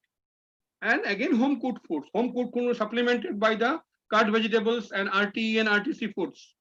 An e-platform for food supply. Whatever food we are making, e-platform can be utilized for its marketing. Then go for organic. We're already organic, traditionally organic. And then personalized nutrition, as I told you, in the packaging level and all the nutrition part has to be there. Next slide, please. So what do? We should ensure that food is in microscope and eye in telescope. Agribusiness is not like making jam, jelly, and juice. Absolutely no. We have to ensure that we are quick end-to-end decision maker to sustain ourselves. Earliest is the best. Mr. X has started today, so he will be the big boss. No. By competitive edge, who will come forward? Maybe an entrepreneur sitting here who is just thrashing his head to come out of the business can really become a millionaire in a few days, because every poor man, but every rich man today was a poor man, right? So keeping that analogy, and I personally feel with my little experience, the semi-finished producers can be the raw materials for branded products. Neramek has trusted for 20 years by supplying pineapple juice concentrate to bigger companies at -20°C from Northeast. And many of you have taken real Tetra Pak without knowing that you are taking pineapple juice. 95% of Northeast consumers don't know that you are buying this pineapple retail of Dabur, Nepal was a produce of Northeast. We have supplied them more than 2 decades frozen pineapple concentrate at -23°C. We have also supplied to Godrej Jumping around 11 years juice concentrate.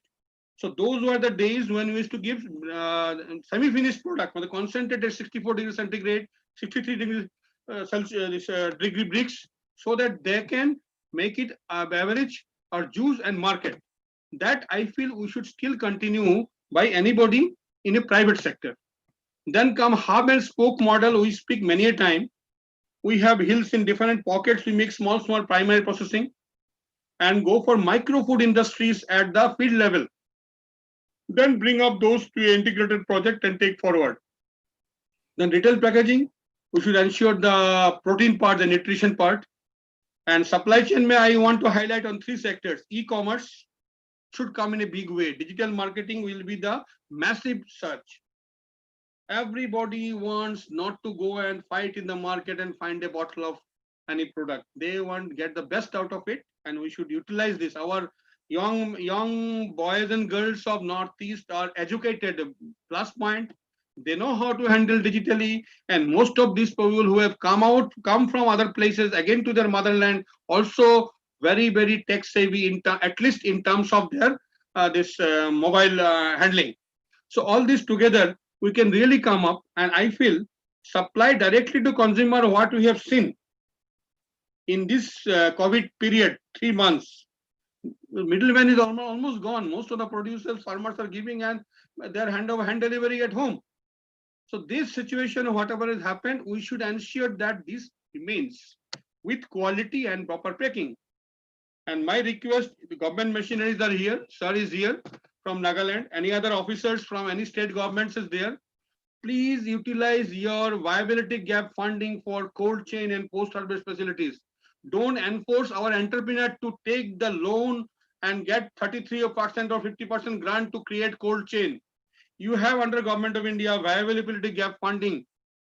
That fund, please utilize for thinking the demographical change you will bring on those areas. This is a request to all the government machineries attending this program. And for retail packing, we ensure that if you properly pack it and market it, there will be a very good demand under e-commerce. Next, please. Next slide, please. So how do we go about? Prime driver in terms of output and employment generation, MSME, and we should continue with MSME with the redefined micro industries up to 1 crore. And considering the need for branding, create local brands and local produce and products of Northeast to support our economy. There is no other thing can help us. And we have to ensure that all this happens through buy local, eat local, the mantra of sustainability. See, this is what we should do, and we can really thrive with our 3 crore population in these 8 states. Plus, if required, the neighboring countries, we can sustain our operation. But I wish that anybody thinking to go for value addition on food processing should go for new innovative technologies and some more mechanization than what you are really having now. Machine learning is a must. Those days have gone, हम लोग hand बटलिंग कर लेंगे, packing कर लेंगे, फिर मेला में डाल देंगे, हमने फलाना पिकल कर दिया, फलाना अचार कर दिया, फलाना जैम कर दिया. Those days have gone. We have to ensure that everything what we do is on machine, and machine learning is a must. One great thing I feel some of our entrepreneurs can think of, third party. There are a lot of brands across pan India who are marketing in the Northeast.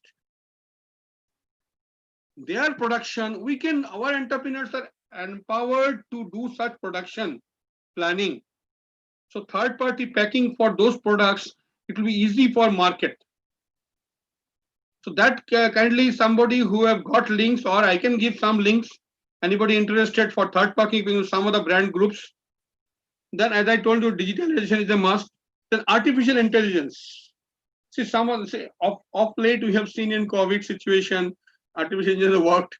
We have given robot to supply food to the patient. We have seen this drone to see pesticides and also see how people are utilizing the market scenario, whether people have come outside the house and all that. So those facilities can be utilized for pesticide removal or ensure that organic is happening correctly, and also ensure artificial intelligence in dehydration is a technology for Northeast, and their artificial intelligence work out very good. We can ensure that the core strength or specialization is adapted in our product line, and we should go for manufacturing and marketing. Next slide, please. So way forward, I'll sentence in 3 situations. Particularly for Northeast, I'll ask fruit, vegetable, and spices has huge benefits. Buy local natural foods with a position for natural food getting organic through certification. Then this will influence consumption pattern across urban center and allied group. Already the organic has created the influence, and post-COVID, this will continue. and it will be continuing really. Because if you see organic, there are a lot of supplements in this, a lot of advantage which benefits to keep your immune system stronger. So ensure that your organic brands, whatever the brands is XYZ, develop it, and you will be in a win-win situation. And be vocal for local. What the Honorable PM has told, ensure that it can happen for a viable, vibrant, and efficient agro-food processing to cater to sections through safe. This is a must. If we are not serving safe food product, next day we will be kicked out of the market. So safe, nutritious, accessible, and affordable processed foods with opportunities understood for a better tomorrow. My last sentence is maintaining a food safety protocol. For every product line you are making, my entrepreneur friends, ensure food safety protocol. We have a Deputy Director Office for Food Safety in Guwahati. We have the Director Office in Kolkata. Recently, World Food Safety Day was celebrated, second year anniversary on 7th of June. Incidentally, 2 states from Northeast, Meghalaya and Manipur, they have got the best award. So unique, we are maintaining the quality. We ensure that every sector of food production, please maintain the quality, and we will be really succeeding. Thank you, friends. And next slide. This is the micro food processing enterprise scheme. Government of India, Ministry of Food Processing has recently announced through a PIB release, and this is going to come up in a scheme form by next week or so.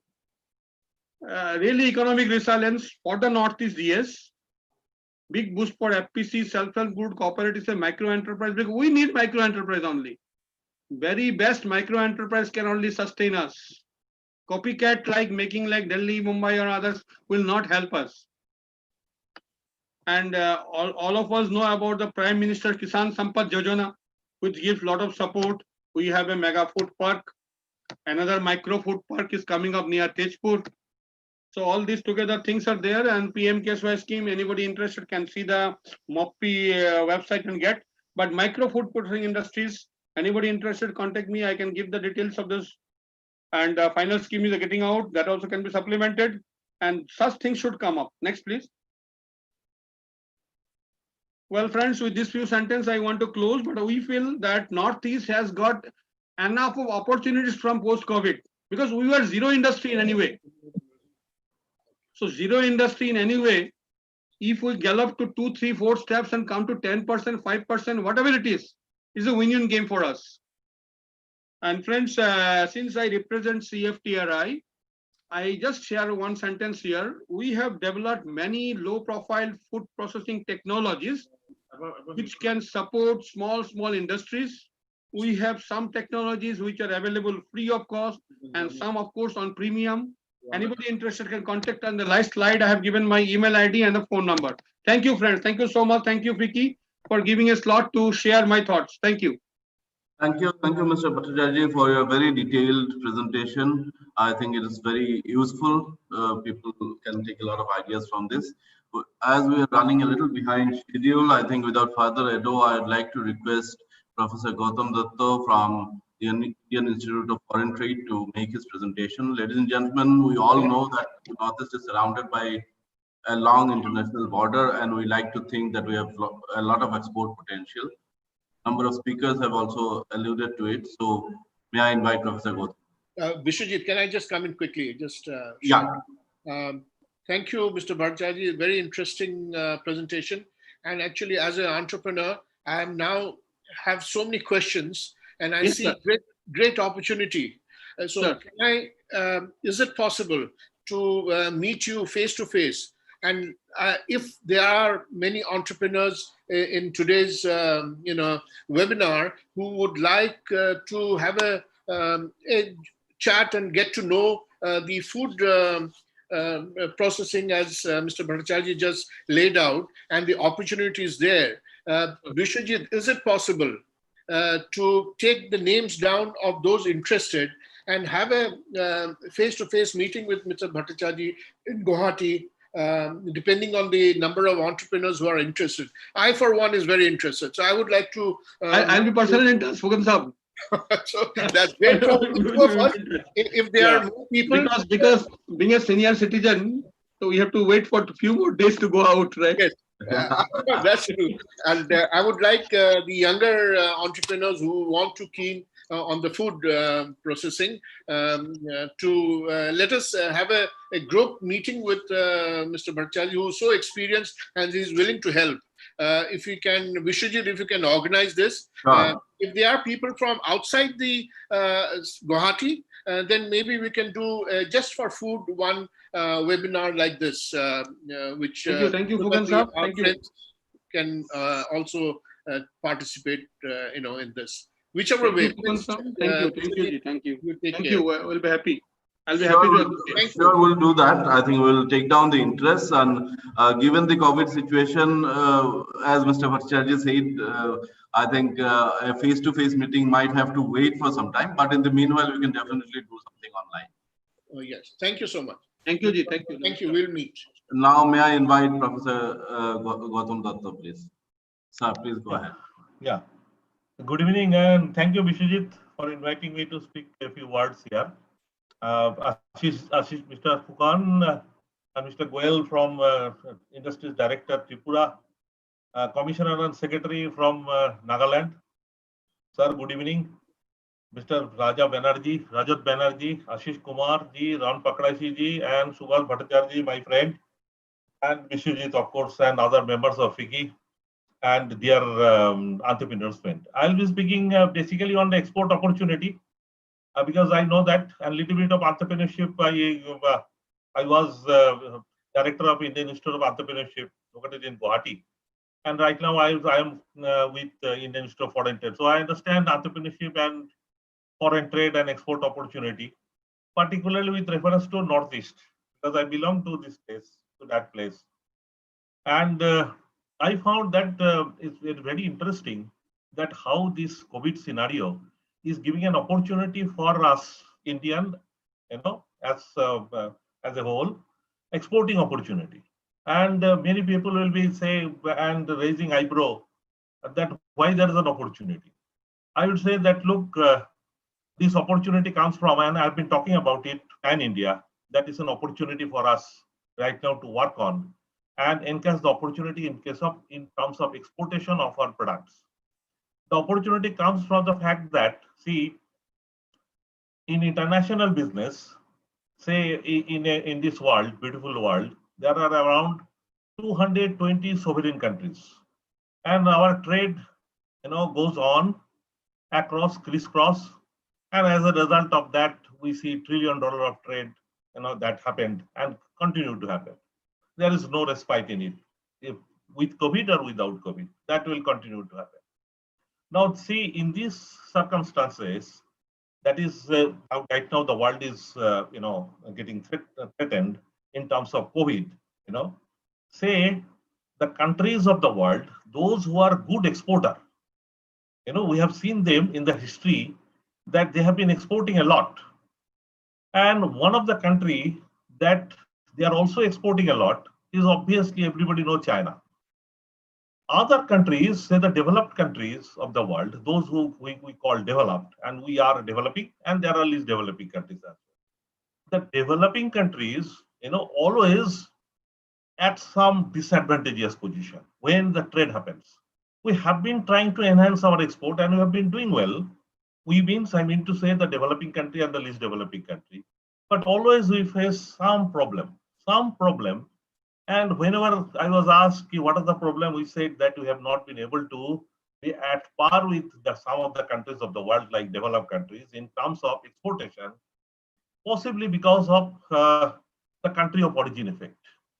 The country of origin effect, we mean to say that every country has this image, and that image indirectly influences our ability to export. Say if I want to export a SUV to United States of America, though we have a very good SUV is by Mahindra and other companies, but still they are not running in USA. Why? Because always the consumers of that country, developed country, they look upon that the product will be somewhat inferior. Therefore, this country of origin effect has always dwarfed us in terms of our export ambition of many products. Whenever we want to export some fruit products, people will say, oh, it will be not good enough, it's not quality maintained. It's a perceptual level problem. Now see, in this COVID scenario, what you have seen that another country who has nurtured their almost country of origin effect, we specifically say that this is country of manufacturing effect. That country has developed over a period of time, say 15, 20 years, and nurtured that country of manufacturing effect very, very preciously to enhance their export, and they were successful. That country, say that, look, we are the exporter of the world because we are the manufacturer of the world. And that country is none other than, possibly you have got it, I am referring to China. Whenever there is a product of China, people all over the world, I have been traveling many places, and all over the world, people are saying that, look, this is the country, China is the country of manufacturer. So we have to accept their product, and their product will be cheap. Okay, to some extent, quality will be there. So that way, that country was excelling. Now, how we get this opportunity right now? Now we see that because of this COVID and all sorts of other peripheral damages that the country has suffered, their country of origin or country of manufacturing effect has suffered. That has suffered a lot. I'm not saying minimum, but suffered a lot. Now see, when that country of manufacturing effect and country of origin effect has suffered, that provides an opportunity for us, Indian exporters. And where the opportunity lies? Because the importers of those products which used to be originally exported by China, now those importers in different countries are looking for some alternatives to go with. This type of opportunity never came to us. I've been here in the foreign trade for many years. I know that every product that we talk about, the competitor is China. And we have not been able to, subdue their ability to export. Therefore, this is the only chance that I can see that are coming to our exporters. And this is a chance to interact with the importers of different developed countries and other countries, say African countries, that are you looking for alternatives? We have products. Now, when I say we have products, what I am referring to? See, we have products. When I say what I am referring to, see, since I am from the Northeast, I know ins and outs of Northeast because I grew up there, and therefore I know the real, say 30, 35, 25 years back, I used to lecture on export potentiality from the Northeast. And right now also I'm talking after 25 years, what is the export potentiality of the world. But things are changed. Say, I'm just giving you some of the products which I was researching on. Say, one product that is much in demand all over the world, is honey right now. Honey. Do you know what is the market size of honey all over the world? The market size in 2019 is 2,372 million US dollar. I'm repeating again, mind-boggling, 2,372. That means 2.37 billion US dollar. Now this market, China is occupying 12% of the market share. Our market share is not that great to reckon with or to say. Why? Now see, Secretary Northeast, Secretary Saab is there from the Nagaland. I've seen that the best honey produced. I've seen in Garo Hills, the best honey produced in Meghalaya. Assam, the best honey produced. Those importers who used to import these huge quantity, 2,372 million US dollar, and out of that 12% from China, they are looking for alternative. And at this juncture, we are connected with internet. I heard one of the speakers was talking about that, look, this is a very leveling effect because of we are connected with the internet. Wherever I'm sitting in New York, I'm sitting in Kolkata or Delhi or everywhere, I'm connected, no matter where I'm sitting. I can hook on this importer. And since many of us have an established brand or established business, we can take this as an activity during this COVID situation, introducing our company to the importers, writing them emails, brochures, WhatsApp them, whatnot, to connect that, look, we have, if not better, is quality products in terms of honey we have, and very well, I can be substituting the export from China. I understand anybody sitting in New York would not like to taste the honey in the morning for the sake of betterment of his health, which is originated from China. They are not likely to have it, and they are looking for alternatives. I'm in touch with many of them. They are looking for alternatives, and Northeast is sitting with huge production of honey. Only we require, see, I must say that this is the only one business which can be one-man army even, one-man army even. Say I want to export, I connect an importer. I said that I'll be sending you this much of honey, and then I can take it forward. It's not required that I have a 200-person enterprise. My friend Mr. Bhattacharya was saying that don't go for that business which has a gestation period of long many years. Don't do that. I also agree with him. So this is the right type of opportunity that you have in the doorstep. Number two, I heard Mr. Pakrashi was talking of, my friend Mr. Pakrashi talking about, bamboo. I was recently working with bamboo and roaming around the different parts of the Northeast for bamboo. What for? I was given a study by government of India that agarbatti. Why agarbatti should come from China to India? Because agarbatti is nothing but maximum portion of this is bamboo.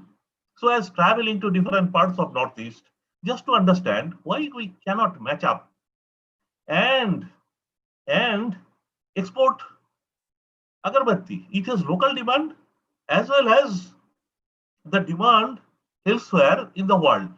Say Latin American country, lot of agarbatti they are importing. Say, the country, the developed country where Christian is a religion, they are importing your agarbatti. It's not very technology oriented production. I have traveled to many places, those, where honey is, where agarbatti is consumed. So this bamboo, converted into the strips, then put some masala there and make your agarbatti. Now your neighboring country, Bangladesh, is also wanting to take agarbatti. Buddhist country, they are also wanting agarbatti. Why we cannot export agarbatti? See, one of my biggest competitors is Vietnam. If we are not going to take up this opportunity, which is vacated by China, Vietnam will jump in. Now, agarbatti, if it is to be produced, it can be produced or it should be produced in the northeastern states and capture market. See, we do not require warehousing also for agarbatti, agarbatti export. So we have plenty of opportunity in all the states of Northeast to export agarbatti. Right now, in addition to that, based on my report, I've seen that the 25% import duty has been enhanced for products coming from China.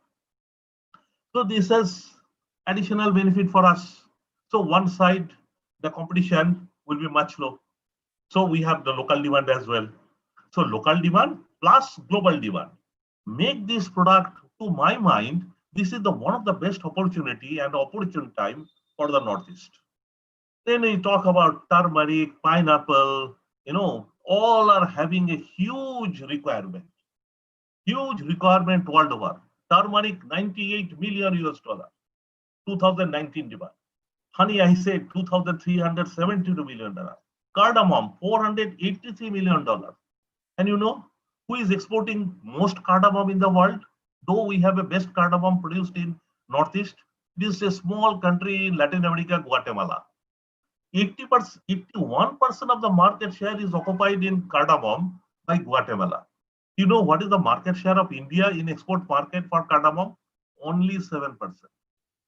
We have still enough scope to go ahead and enhance our market share. Therefore, what I mean to say, somebody was talking about, my friend Bhattacharya was talking about turmeric. Pineapple, one of the best. And I heard Secretary Nagaland was talking about. I was told that moment you give pineapple in your mouth, which is there in Nagaland, it just melts like ice cream and organic. All are having huge demand, and this COVID situation are putting us, is a great opportunity. Only thing what you need to do, sit in front of internet, try to connect importer, because they are also wanting to connect us as an exporter. Whenever we are connecting, the rest of the thing is very, very easy. Rest of the thing, how the product will be transferred to the port, and from port it will be going out. I believe that Northeast is full of possibility at this juncture. See, the connectivity from Mizoram to Situi port, Wait port connectivity from Agartala through Chittagong and Mangla port, that is also an anvil. That is also great opportunity for the Northeast. Dry port in Guwahati, because of our continuous intervention, they are also VOCC port right now. So all sorts of good things are happening backed by the active policy of Government of India. So only thing that we require to do, entrepreneurs coming forward and take this opportunity and export. And that's why I wanted to talk in this forum. Thanks, Vishwajit, for inviting me to talk, at least giving me 50 minutes time to talk, So all sorts of opportunity we need to encash at this juncture. These are the real opportunity. I heard Ashish Kumarji was talking about that employment, salaried employment no longer exist, but other way, lot of opportunities exist and knocking at the door time. This is the time to act. COVID allowed us to a little bit of time space also. Let us work on trying to find out only one thing that we need to do. Only one thing we need to do, that is in terms of, finding out the importers. Sitting in those countries where China used to export. Say, for example, honey. Where China used to export honey? Qatar, United Arab Emirates, Japan. Japan is the huge consumer of honey. Now, any Japanese will not likely to take Chinese honey. They will be looking for honey, desperately. Can we make a substitute for China at this juncture? 6 months out, China will jumping back into regain their glory of country of manufacturing. COM, we fondly call. So let's not wait time. And I believe I congratulate FICCI to organize this timely, discussion session when we understand that these are the opportunity in real sense, to take it forward. And I will not prolong too much because I understand that the program was supposed to be completed by 5.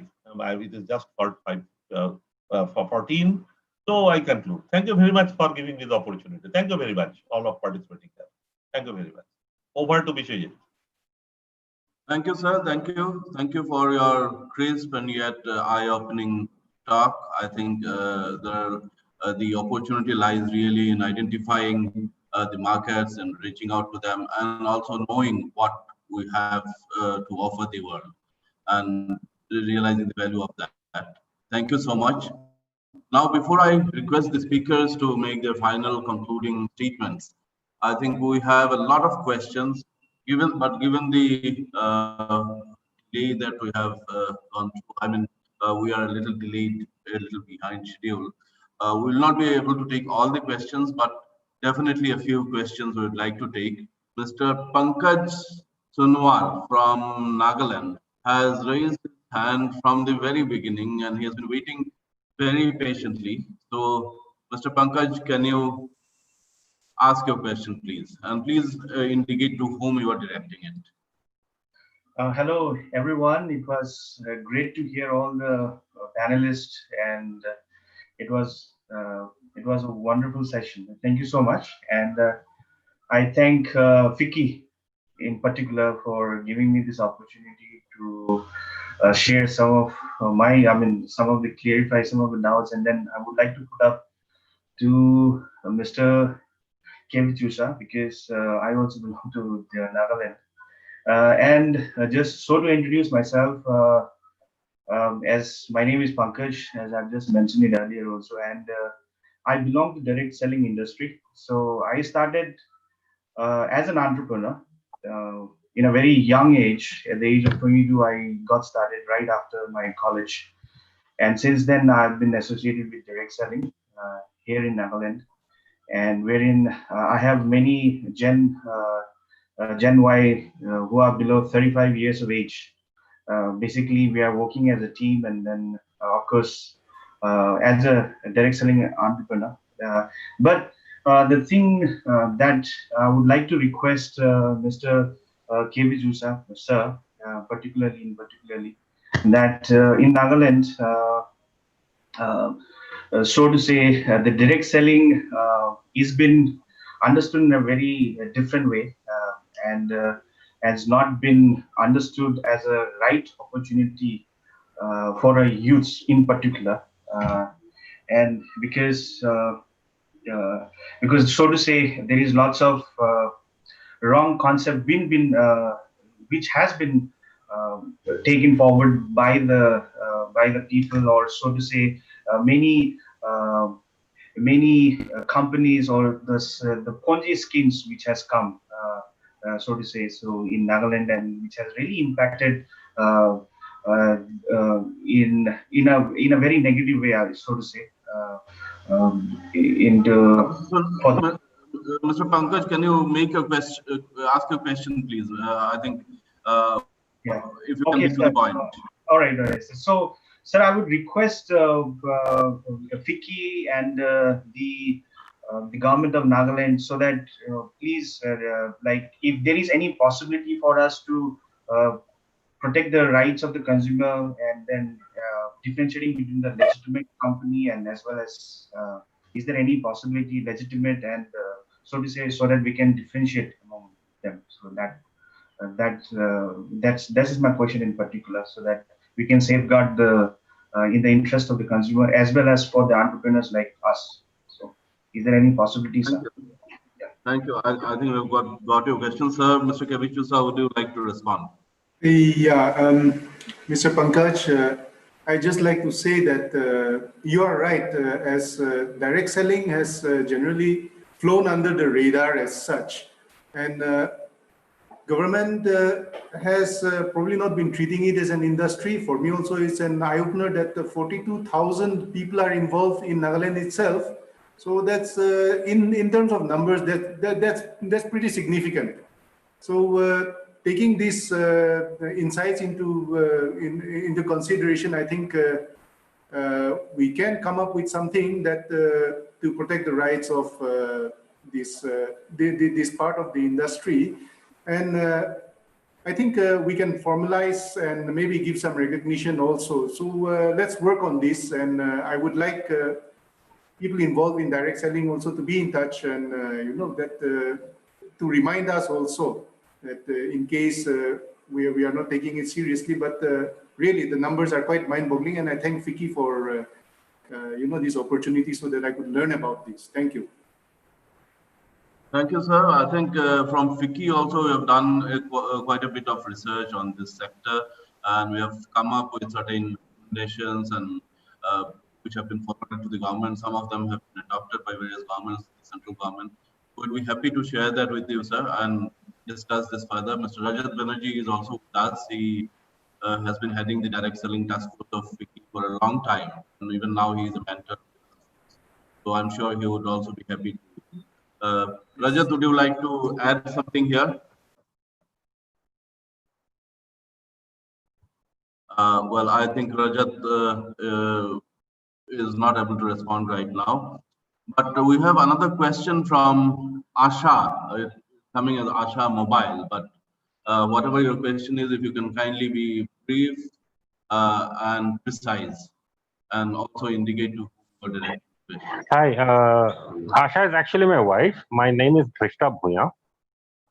We are both based out of Delhi. I'm salaried. I work in a financial services firm, and my wife is a textile designer. She's a consultant.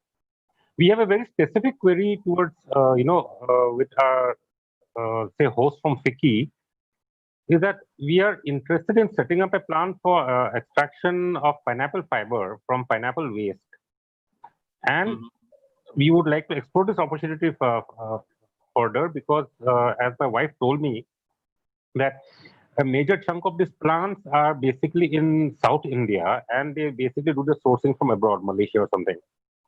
So we feel that there is a business opportunity here. So if we have to walk in this direction, is there any specific coordinate? Whom should we talk to? What is the department that deals with this? Please, can you help us? Sure. Well, in terms of technicalities, I would not be really aware. But as far as departments are concerned, it will depend on which state you are interested in. For example, Assam and Meghalaya. Nagaland produces in Meghalaya.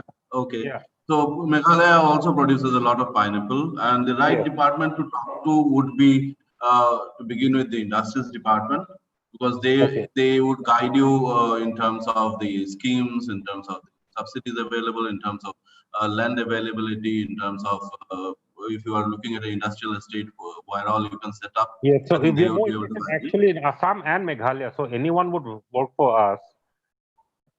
So Yeah, sure. I think that is the general way of approaching it. You need to talk to the industries department, and followed by you could also talk to the agriculture and horticulture departments, who would have data on availability of pineapple and pineapple waste and all that. Okay, so if we have to undergo a training or something, we would speak to these respective departments. That is what you're saying?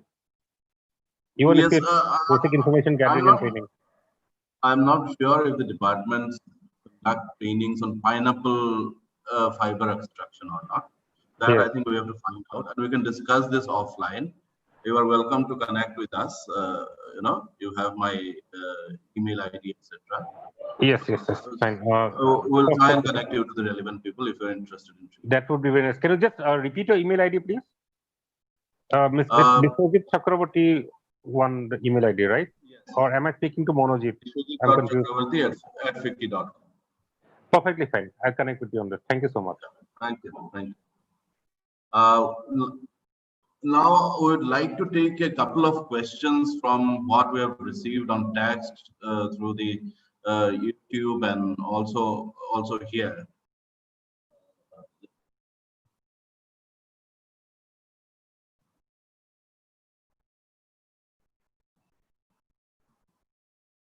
I think there is one question, particularly interesting question from Monty Shah. How would the recently talked about Act-East policy help India in becoming a more liberalized economy at a situation while we are searching for better alternatives to be substituted for Chinese products? Professor Gautam Datta, would you like to respond to this, sir?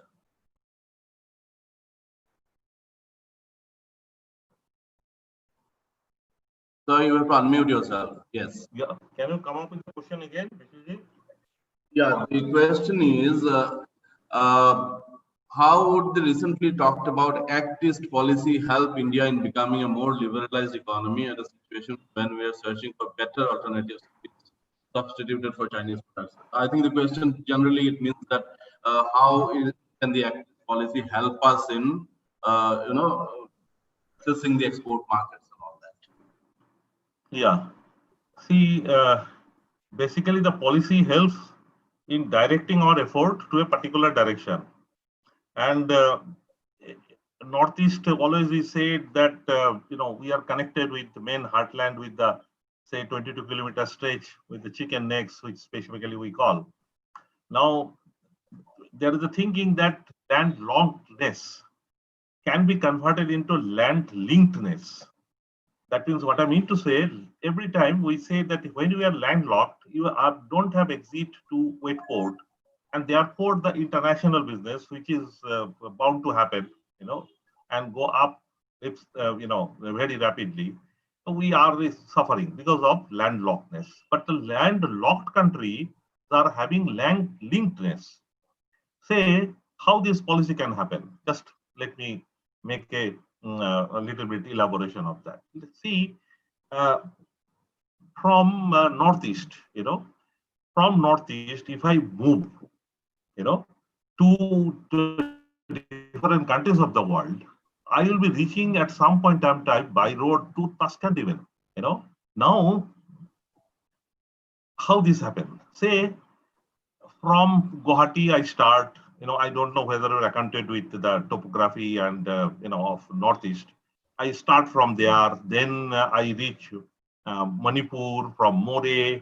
From More to I go to Myanmar. You enter Myanmar, then from Myanmar you move and travel to Mandalay to far to Yangon to Mysore, get into Thailand to Laos, Cambodia, and Vietnam, and your journey continues.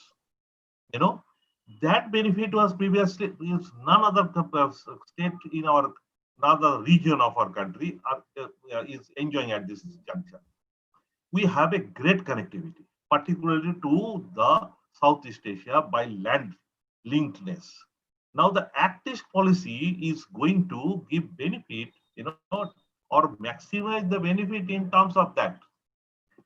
See, we are connected from Nagaland to Avinku, Longwa, Phangsa, and we are preparing to enter into Myanmar, because Myanmar is the gateway.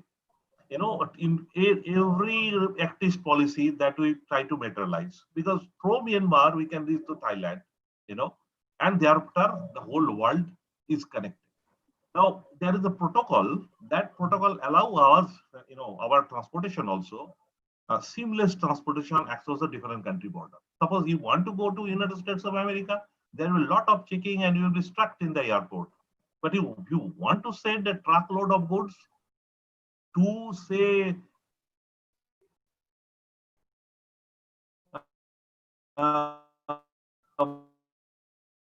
Vietnam today, lastly, to travel so that our product can travel to different countries of the world. Now, these benefits of transfer and industry somewhere in Myanmar, I foresee that in years to come, many my Nagaland friend entrepreneurs will go to Myanmar and set up the industry. Many of them will move to Thailand and set up their industry there, business houses there. This will happen. Now, all these are visualized and pushed a policy direction under the Act East policy. So for that we are seeing that Situ port is getting connected from Myanmar. Then Bangla and Chittagong port is connected through Tripura. All sorts of happening again under the first of Act East policy. Therefore, this is really beneficial for a region which is land linked. I hate to use the word landlockedness. I say this is the land linked country.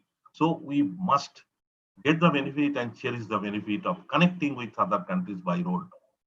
So that's precisely, I can go on and talk around for 2 hours for the Act East policies benefit in terms of North, but precisely that is what I was trying to express. Thank you very much. Thank you, sir. I think that was very succinctly put. And while we have a lot of other questions, but unfortunately we have absolutely run out of time and we will not be able to take any more questions. What we are going to do is we are definitely going to collect the questions and share it with the speakers for them to respond to, and we'll get back to you. So thank you everyone for joining. A big thank you to all the speakers, to our sponsors, Amway and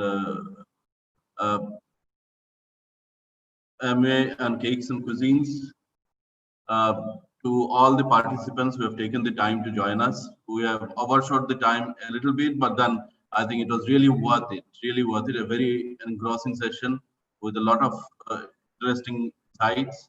And we'll take this forward. We'll be in touch with you. Thank you so much. Thank you so much. Thank you, everyone.